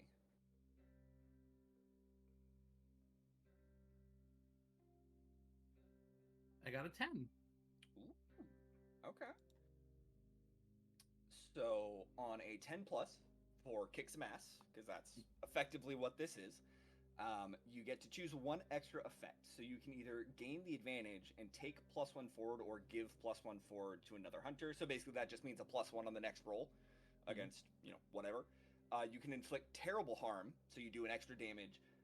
Suffer less harm, so like if this thing is able to get close enough to you to grab at you, you will take less damage, or you can force it where you want it. What combination of your magical abilities are you going to use to attack this thing? So I'm using a ball and I'm using ice. Ooh, ice. Okay. So it'll be a plus. So without taking anything from Kick Some Ass, a +2 harm and restraining. Harm and restraining. Okay. So I think Absolutely. that I'm gonna try to inflict terrible harm. So Inflict terrible harm in this thing. yeah, Okay. what Anna's gonna see is both hands about here, kind of come in from the focus. You'll see essentially like an ice ball start to form between Hector's hands, and when he gets the good shot, just try to. He's shooting for the mouth because that's where the tongue is, and he does not want that. But basically lobs an ice sphere that gets pretty decently big, and yeah, I think this is On's first time seeing me do magic too. I think so. At least in full force like this, yeah. Yeah. Does On have a reaction to this? So let's narrate this first. So Hector, you pull that up and blast this ball of ice out. As the Penangalan darts out of a window to try to launch itself at you and grab hold. And you miss the mouth a little bit, but you manage to catch this thing's tongue and just ice it to the wall that it just came through. So as it lunges forward, its teeth kind of skewer up into its tongue, doing that additional harm, um, and also restraining it so it's not able to get to you, and it's gonna have to take some time to like pry its tongue free, essentially. Um, Yeah.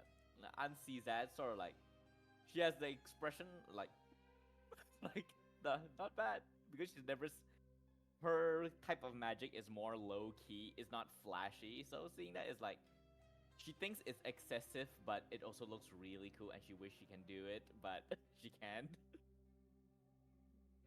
It's also obvious and loud, so the other team probably knows that I have cast some magic. yeah, the other team hears this loud boom and like a crack of ice, which is a great I- moment. Yeah. I would like to ask. It's something that Carmen has seen and heard before, right? So she's just no. It's a No, new thing. you've Not seen- Because ice. they've worked Yeah. together. Yeah, you've So seen you've- Hector. Actually, you know, Oh. yeah, DJ, you tell. Well, So I was you've seen me asking. use wind and air before, so like Okay. you probably have some inkling of like big loud noises. Hector's over there, probably started Probably some things. Hector. So, Yeah, So the ice sound so, is very different though. So Carmen's just like, that's new.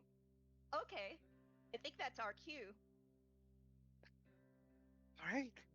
Fantastic. So, yeah, at this loud crack, and it's like a big sheet of ice just cracking in the distance, echoing through the halls. As soon as you two hear that, the body lurches up from where it was sitting, kind of stumbling towards you, but it also doesn't have a head, so it's not the most precise thing. Like, it definitely bumps into a pillar at one point and has to like readjust. And then you have the two behind you that are getting closer. So what would you two like to do?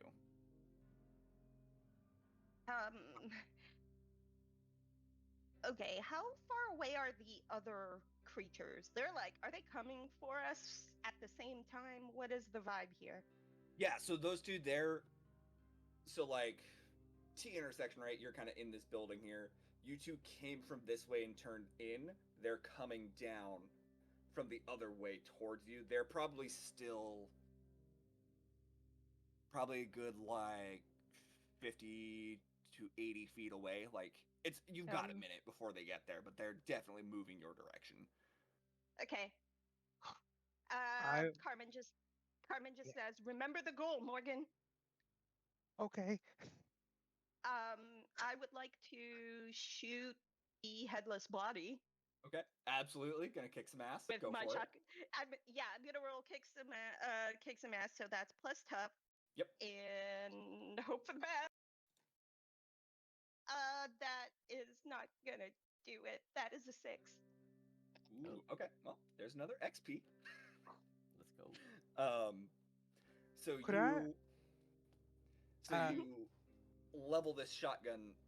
Sorry, did you have something you were gonna add? I to was this? gonna ask if I could somehow seeing Carmen do this jinx the body because I Okay. have a move that Yeah, could the give them a jinx. +1 forward. Okay. Absolutely. Yeah. So roll plus weird. Let's see if you're able to do that to help Okay. help Let's see. make this shot hit. Okay, yeah, I rolled plus weird. That is 11.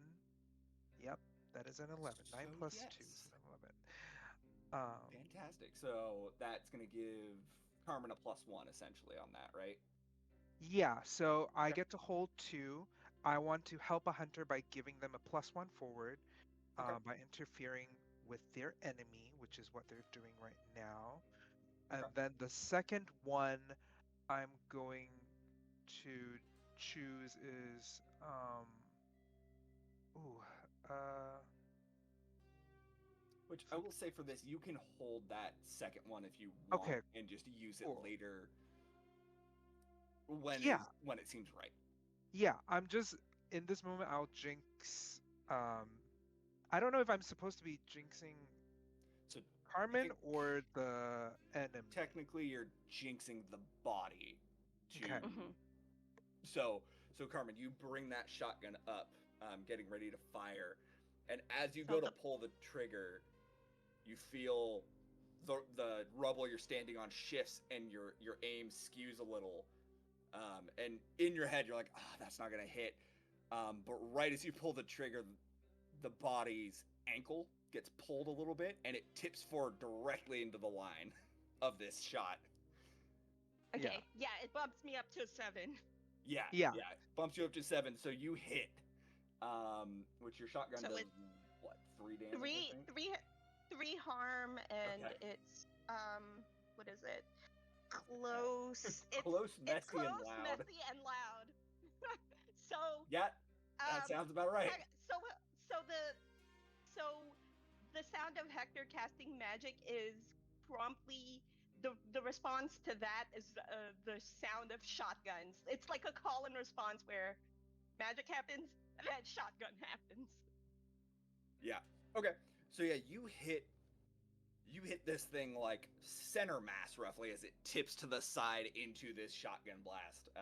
Not quite like in on the neck where you were aiming for, but a little more like towards the sternum, putting a sizable hole in this body in front of you. And close, loud, and messy is a very good description of what just happened there. Just blood splatter Yeah, on yeah, just on blood Carmen. splatter It's just like everywhere. Um, in response to getting shot, it kind of collapses to the ground and then scrambles forward towards you. And you notice the hands, they're human, but boy, they look rough. And it's like the nails are chipped and ragged and sharp, just from kind of existing in this weird space. But as it's clawing towards you, it grabs like a piece of rubble off the ground and throws it at you in response to getting shot, which doesn't do any damage to you. It just kind of hits you and pulls you off aim a little bit. a rock. Seriously? Gets ready to shoot again. Okay. Um, Morgan, are you fully just focused on what's happening with the body, or are you getting distracted at all by that thrumming of those two? I think Uh, I think in this moment when Carmen was like, focus on this, we're here. I see the moment where Carmen's uncertain and like instinctually just like pluck the air for that thread to move that ankle forward so that Carmen can get the shot. But now that Carmen is supported in that way, I think I'm more concerned about the other two that's walking down the hallway. okay. Um, and I would like to do some weirdness with them. Yeah. So as you look at them, and you kind of pull your hands up to try to deal with them, right? That Yeah. pinky that you wrapped the thread around earlier, you see that thread again, and you Oh. see it thrumming and running down to these two bodies in front of you, and you see Oh. two more off to the edge, and you feel your other hand almost being pulled towards the threads. Oh.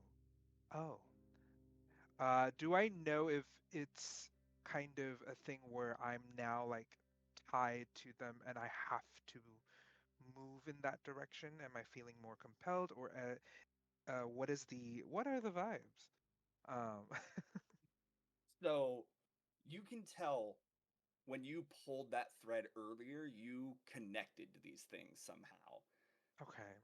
Um, and in as you're kind of thinking about this chord you've been hearing, their deep thrum versus the head and body's kind of sharp high notes, you start hearing almost from yourself, from the air around you, the sort of middle tone, I right? see.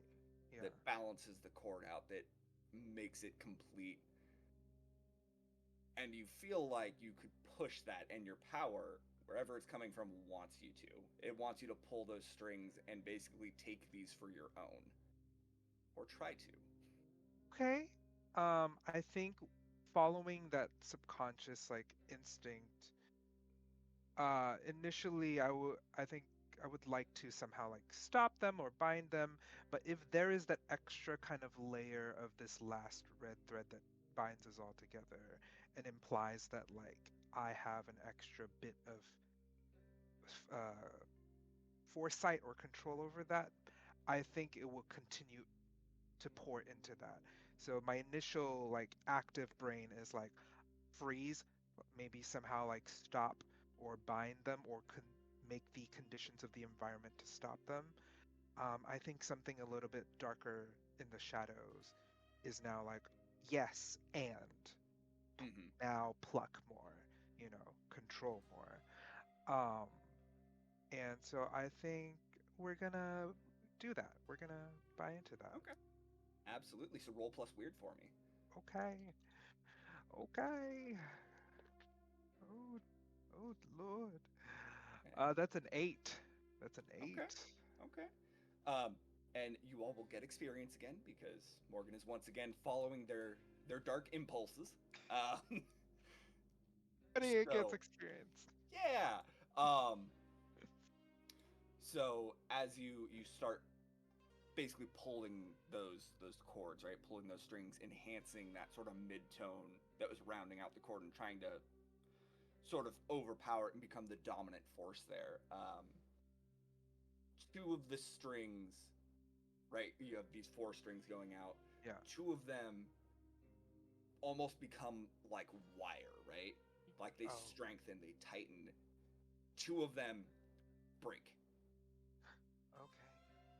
One from the creature on the right in front of you, and one of them running off towards where Hector and On are.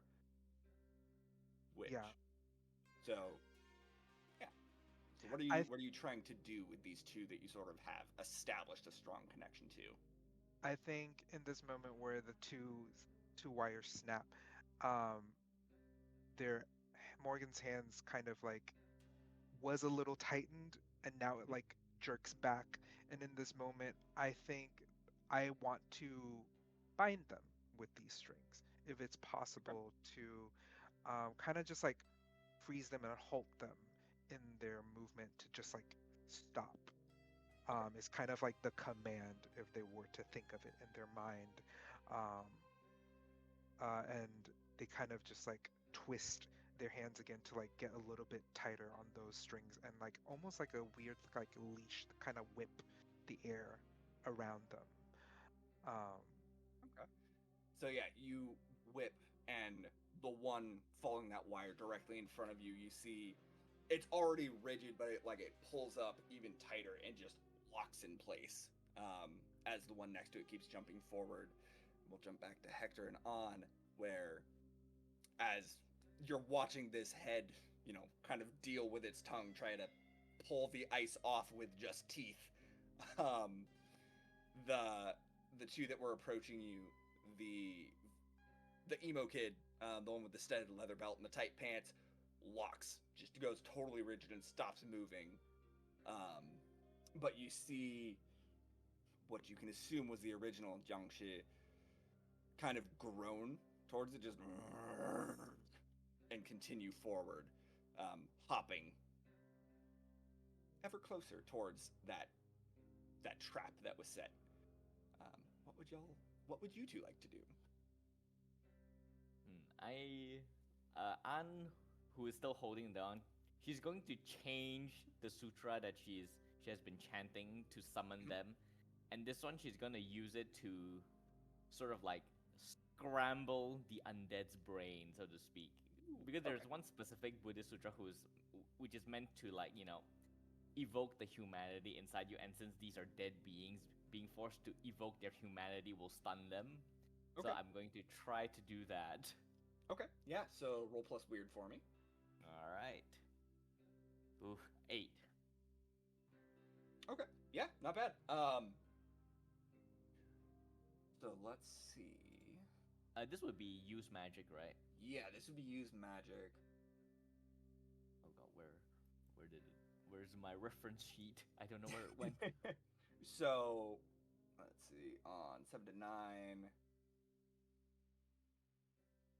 Okay. Yeah. So we've got our effect of you're going to trap one, the one that's still moving. Yes, But you the will also have leader. a glitch with your magic. So either the effect will be weakened, the effect Okay. is a short duration. Yep, I'll make it a short duration, short duration. and Okay.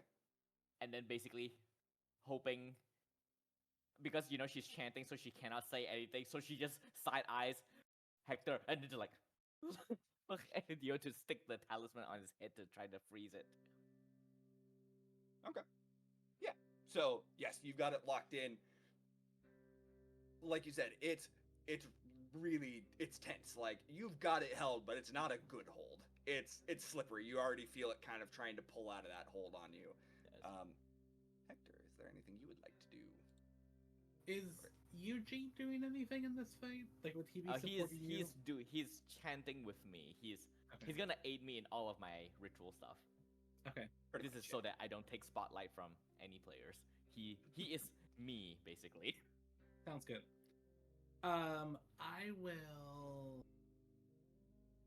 So I will have heard the shift in the sutra, even though I don't understand it, but I like the tonal shift. Yeah, and you And see it sort of like notice- slow lock up. Yeah. So I'm gonna try to use magic. Okay. I am going to try to toss one of the things that we have to The stop talismans. them, the Yeah. talismans. But I want to use wind magic to shoot Get it it over to- there, so I don't have to get close to it.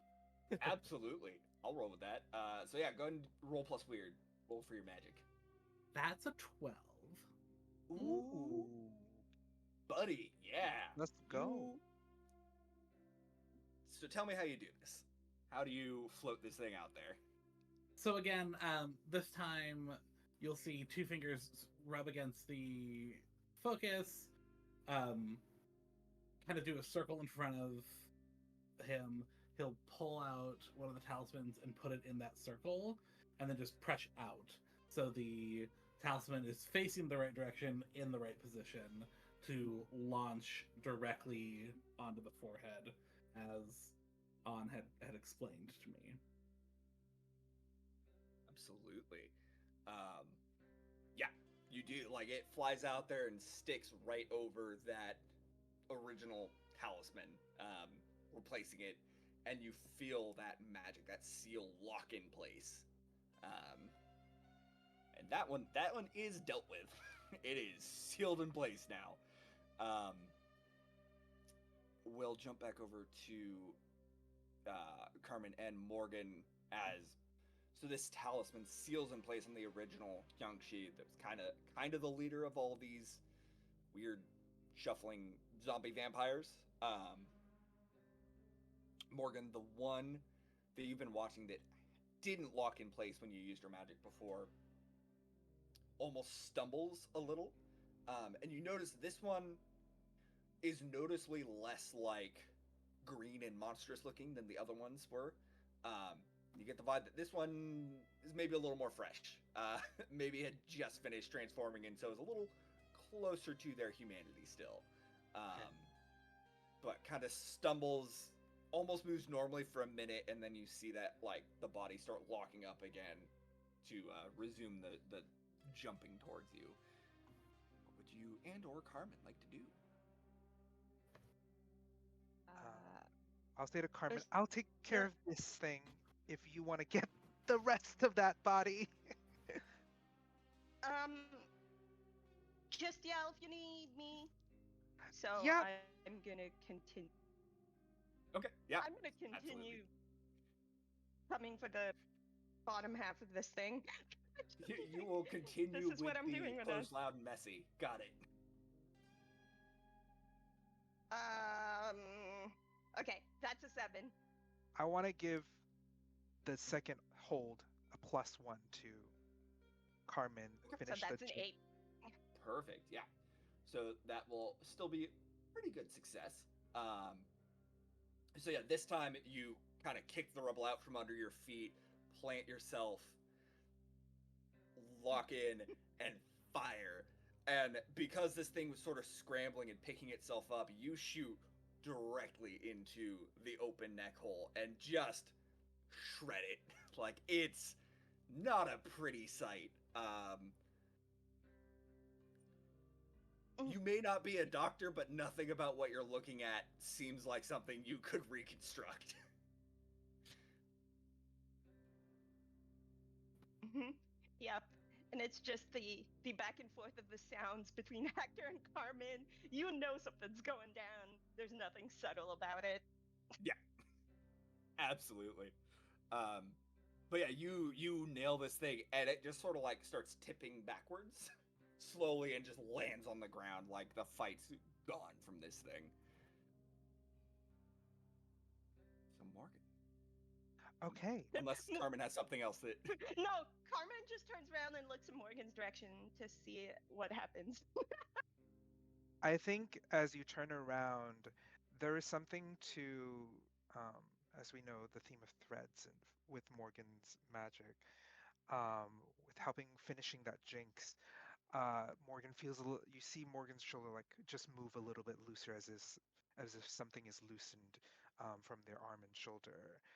But you see both of their hands are still like kind of in the air, kind of frozen, rigid. Um, you're not entirely sure why, but it looks like it's kind of connected to one of the diff Jiangxi hopping vampires, while the other one's moving forward. So now they're kind of like contorting the rest of their arm and their other fingers to hold. I think I think they want to attempt to use magic on them again, and I Okay. think they want to. How close is this other one that has stumbled forward? The fresher, the The fresh. fresher one, yeah. So the one you locked in place, you locked in at about 80 Yeah. feet out. This one's probably at like 45, 50 feet now. Okay.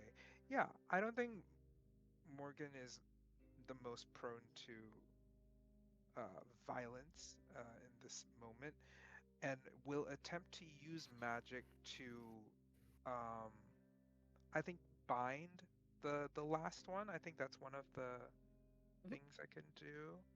If it's not Uh, explicitly stated, it's fine with me, so we'll roll with it. Trap a Uh, specific person, minion, or monster. Okay. Absolutely, yeah. So roll plus weird. Okay. Cool. Yeah. Oh no. That's a 7. Okay, I did not fail. Okay. Luckily, I have plus So 2.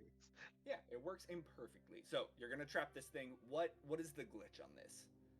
The glitch, let's see. Um, I want to say that because Morgan's magic is a little monkey pawish, we're gonna say it has either I think a problematic side effect, whatever that means. Okay. Uh, yeah, Absolutely. I Uh, think we bind them, but there's a problematic side effect. okay. Yeah.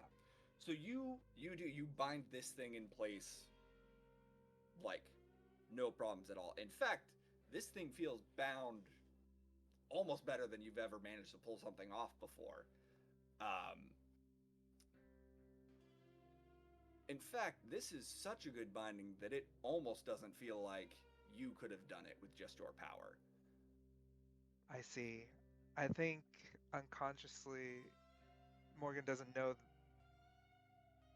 I think Morgan tries to do that whole entire binding with the rest of their wrist and fingers.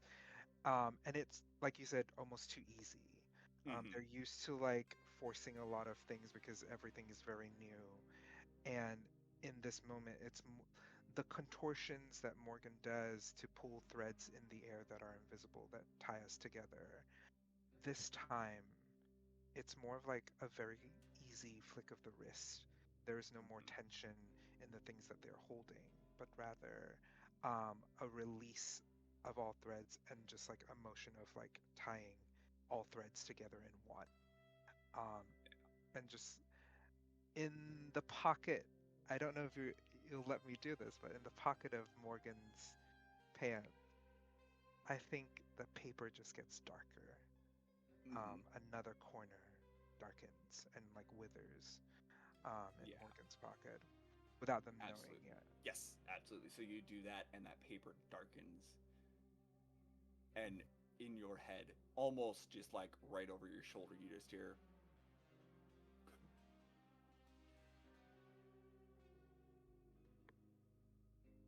Hector and On. What would you like to? You now have the two Jiangxi are frozen. Like they're locked in. One is fully sealed. The other one just isn't moving. You're not quite sure why, but it hasn't moved in a while. And the head seems frantic now. Like it's finally managed to get the ice free, but it's not moving the way it did before, right? It's not that quick focused movement. It turns, but kind of like tilts too far and slams into kind of like a light pole that's there before sort of righting itself. Alright. Seeing the other Jiangshi is just not doing anything, and seeing the main one sealed, An is just like, okay, I don't need this anymore. She throws the gong aside. She's gonna grab a talisman and stick it to the one that is just not moving, just in case. Do I have to roll for that, or is it reacting? It's locked in. Okay. Yeah, no, Morgan did a number on that thing. It's not going anywhere. It just sits there while you put the talisman on it. Okay. I'll All right. just So give now you that it's one. just the head. It's just the head, and the head's looking rough. Are you okay, Han? Yeah, I think they succeeded in destroying the body. I guess we could just wait it out. It doesn't seem much of a threat, or you can blow it up, I guess. I'm going to blow it up. So I'm gonna try to kick some ass. Okay. Go for it. I'm So gonna- that's gonna be roll plus weird. I'm 11? gonna help. I'll think, I'll throw like a scissors at it. You know, the help someone move to give you a plus one. Oh, you roll. Are they the same like stationary scissors that Yeah. you had before? Yeah, it's the same stationary scissors. The So, blunt just- ones. Yeah. Yep. So, Yeah, they're like safety scissors, rounded end and everything. Just Yeah. but do I really get a +1 from that? Yeah, I'll have to roll Sure, help someone, right? I absolutely. think, or is it just something I can do? I don't remember how helping someone work. In... Oh, You yeah. roll- Help Plus help cool? out. You roll plus cool to give them a plus Oh. one. Okay. So roll plus cool. Let's see how that goes. Oh, I throw it. Yeah, the blunt scissors. Like, Anne just did it because she knows it's working. It bumps against the organ. It doesn't inflict any harm, so you don't get the +1. Sadly, I rolled a Oh. 6. Okay, gotcha. So that's Another failure. Holy so, shit, we are. so yeah. You won't get the +1 from that, but you still get your roll plus weird. So yeah, I got an 11. Okay, good, Um, good. So this time I'm using ball and I'm using wind. Okay. And the plus I'm taking. So is it? Yeah, I'm gonna take inflict terrible harm again. And what you'll see again, swiping the talisman or the focus. Mhm. Again, the wind circle, but you'll also see an extra line through where we were hanging shards of glass.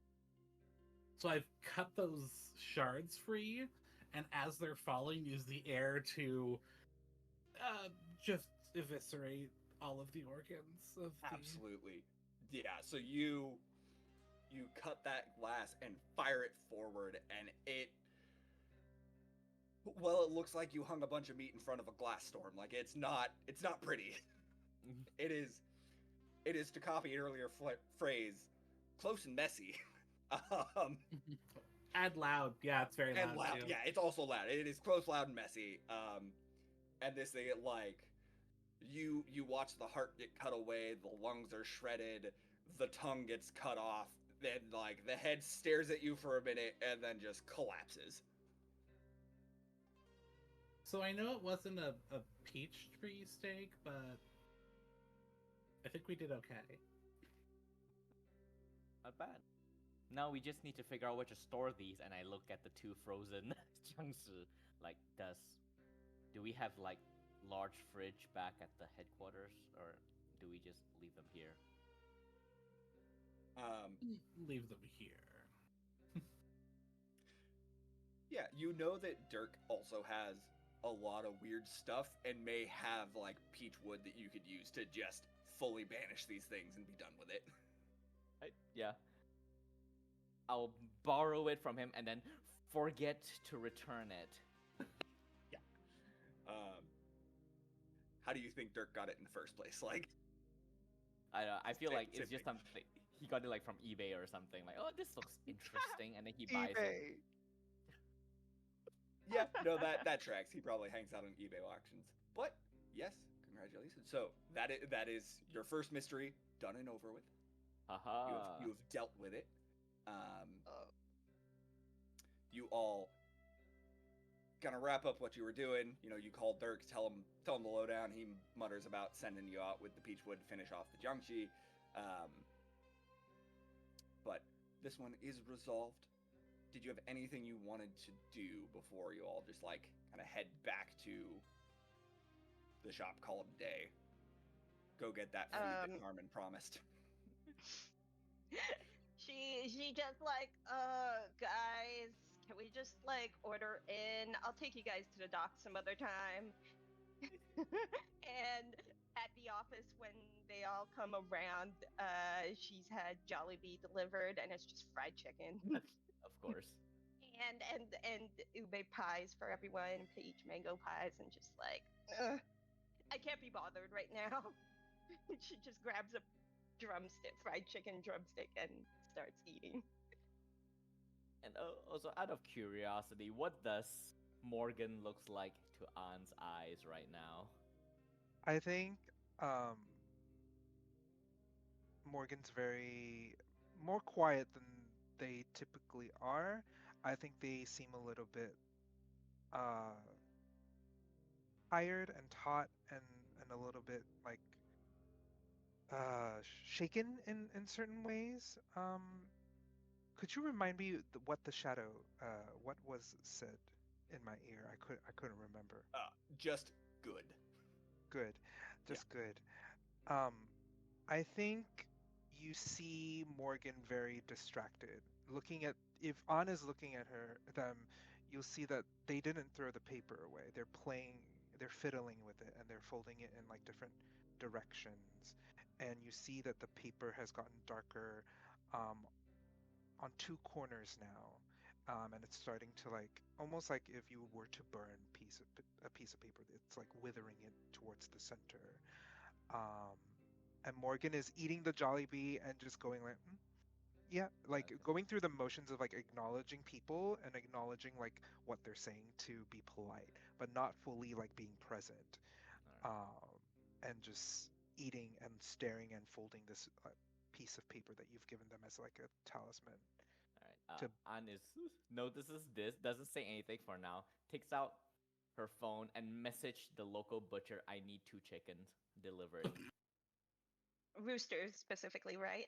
Or chickens? It doesn't matter. It can just be any chicken for this. Oh, okay. It's not. I don't need the crow. I need their entrail, so it can be any chickens. And then Oh. I'll just at some point approach Morgan. Time for your cleanup, I guess. At some point. oh, clean up. Okay. Before that comment, Mhm. Hector will go over to Morgan, take the jacket back, Yes, thank you. and just look at them and said, "Huh, heard you did good." I did. I think I did fine. It was scary and weird, and yeah. Thank you for the jacket again. I'm sorry if a corner of it has a little bit of blood. The shotgun was effective. Not a problem. I've gotten very good at cleaning it. Okay, good. Yeah, thanks. Still distracted, kind of bag. Carmen just like nonchalantly whispers as if Hector was not referring to her at any point of like getting the jacket messy. Excellent. So, as you all enjoy your meal and kind of unwind after this rather tense fight,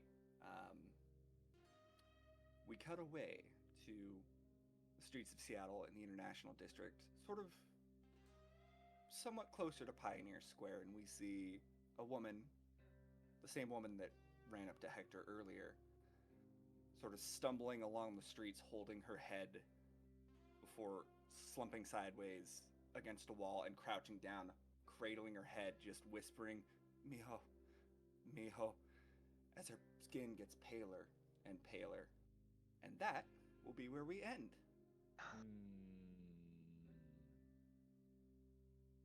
Happy So fun times, they Happy said. fun times.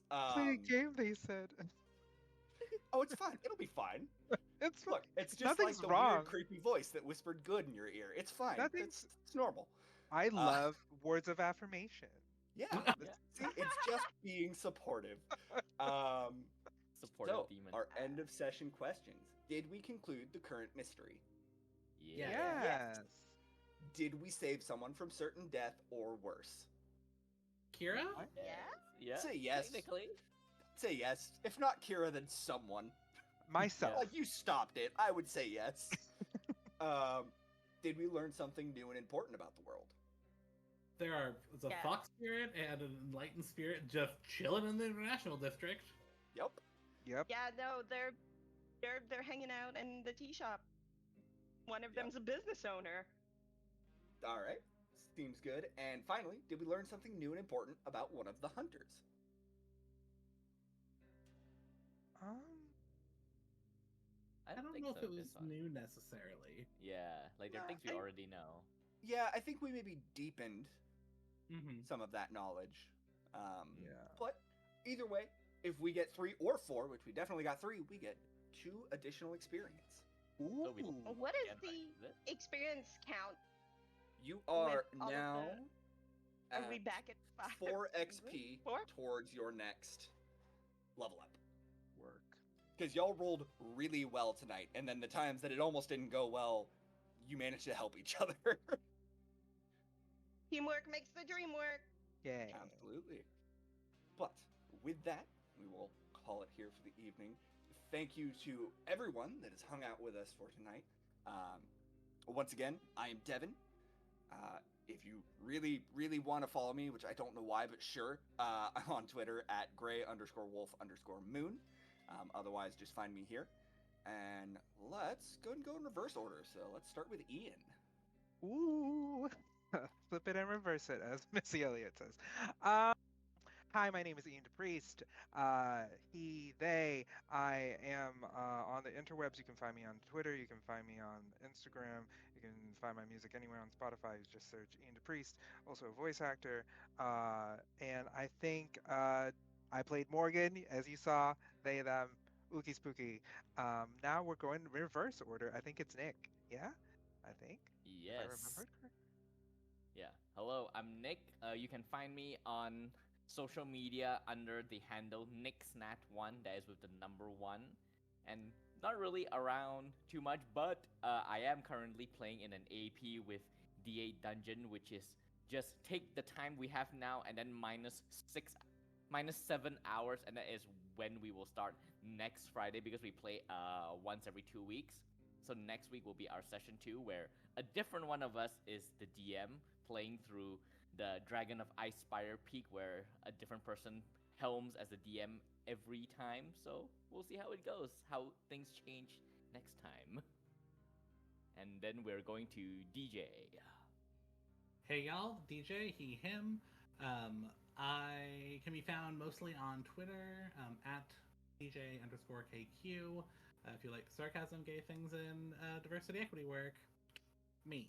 I also am on the leadership team for the Queer XP. So if you want to hear a bunch of queer people playing tabletop games or having talking like panels about nerdy things, we just are wrapping up our season 2 and starting casting calls for 3. So if you are queer, especially BIPOC, come join me and play terrible games together. And we'll go up to Anne. Hi, I'm Anne. My pronouns are she, her. You can find me on Twitter at XO_Girl Wonder, where I mostly yell about the awesome things I'm doing and my awesome friends. Mostly my awesome friends. I forget to self promote over there all the time. Um, um, yeah, you can find me on my channel, the Bardic Inspiration Network. I'll ask me about it on Twitter. I do too many things, and there's not enough time for that in this outro. Have a good night. Thanks for watching. Yes. Thank you everyone for joining us, and we will be back again next week to see what's going on with this woman that thinks Hector is her son. maybe something else. We'll see what the times bring us. All right. Take care.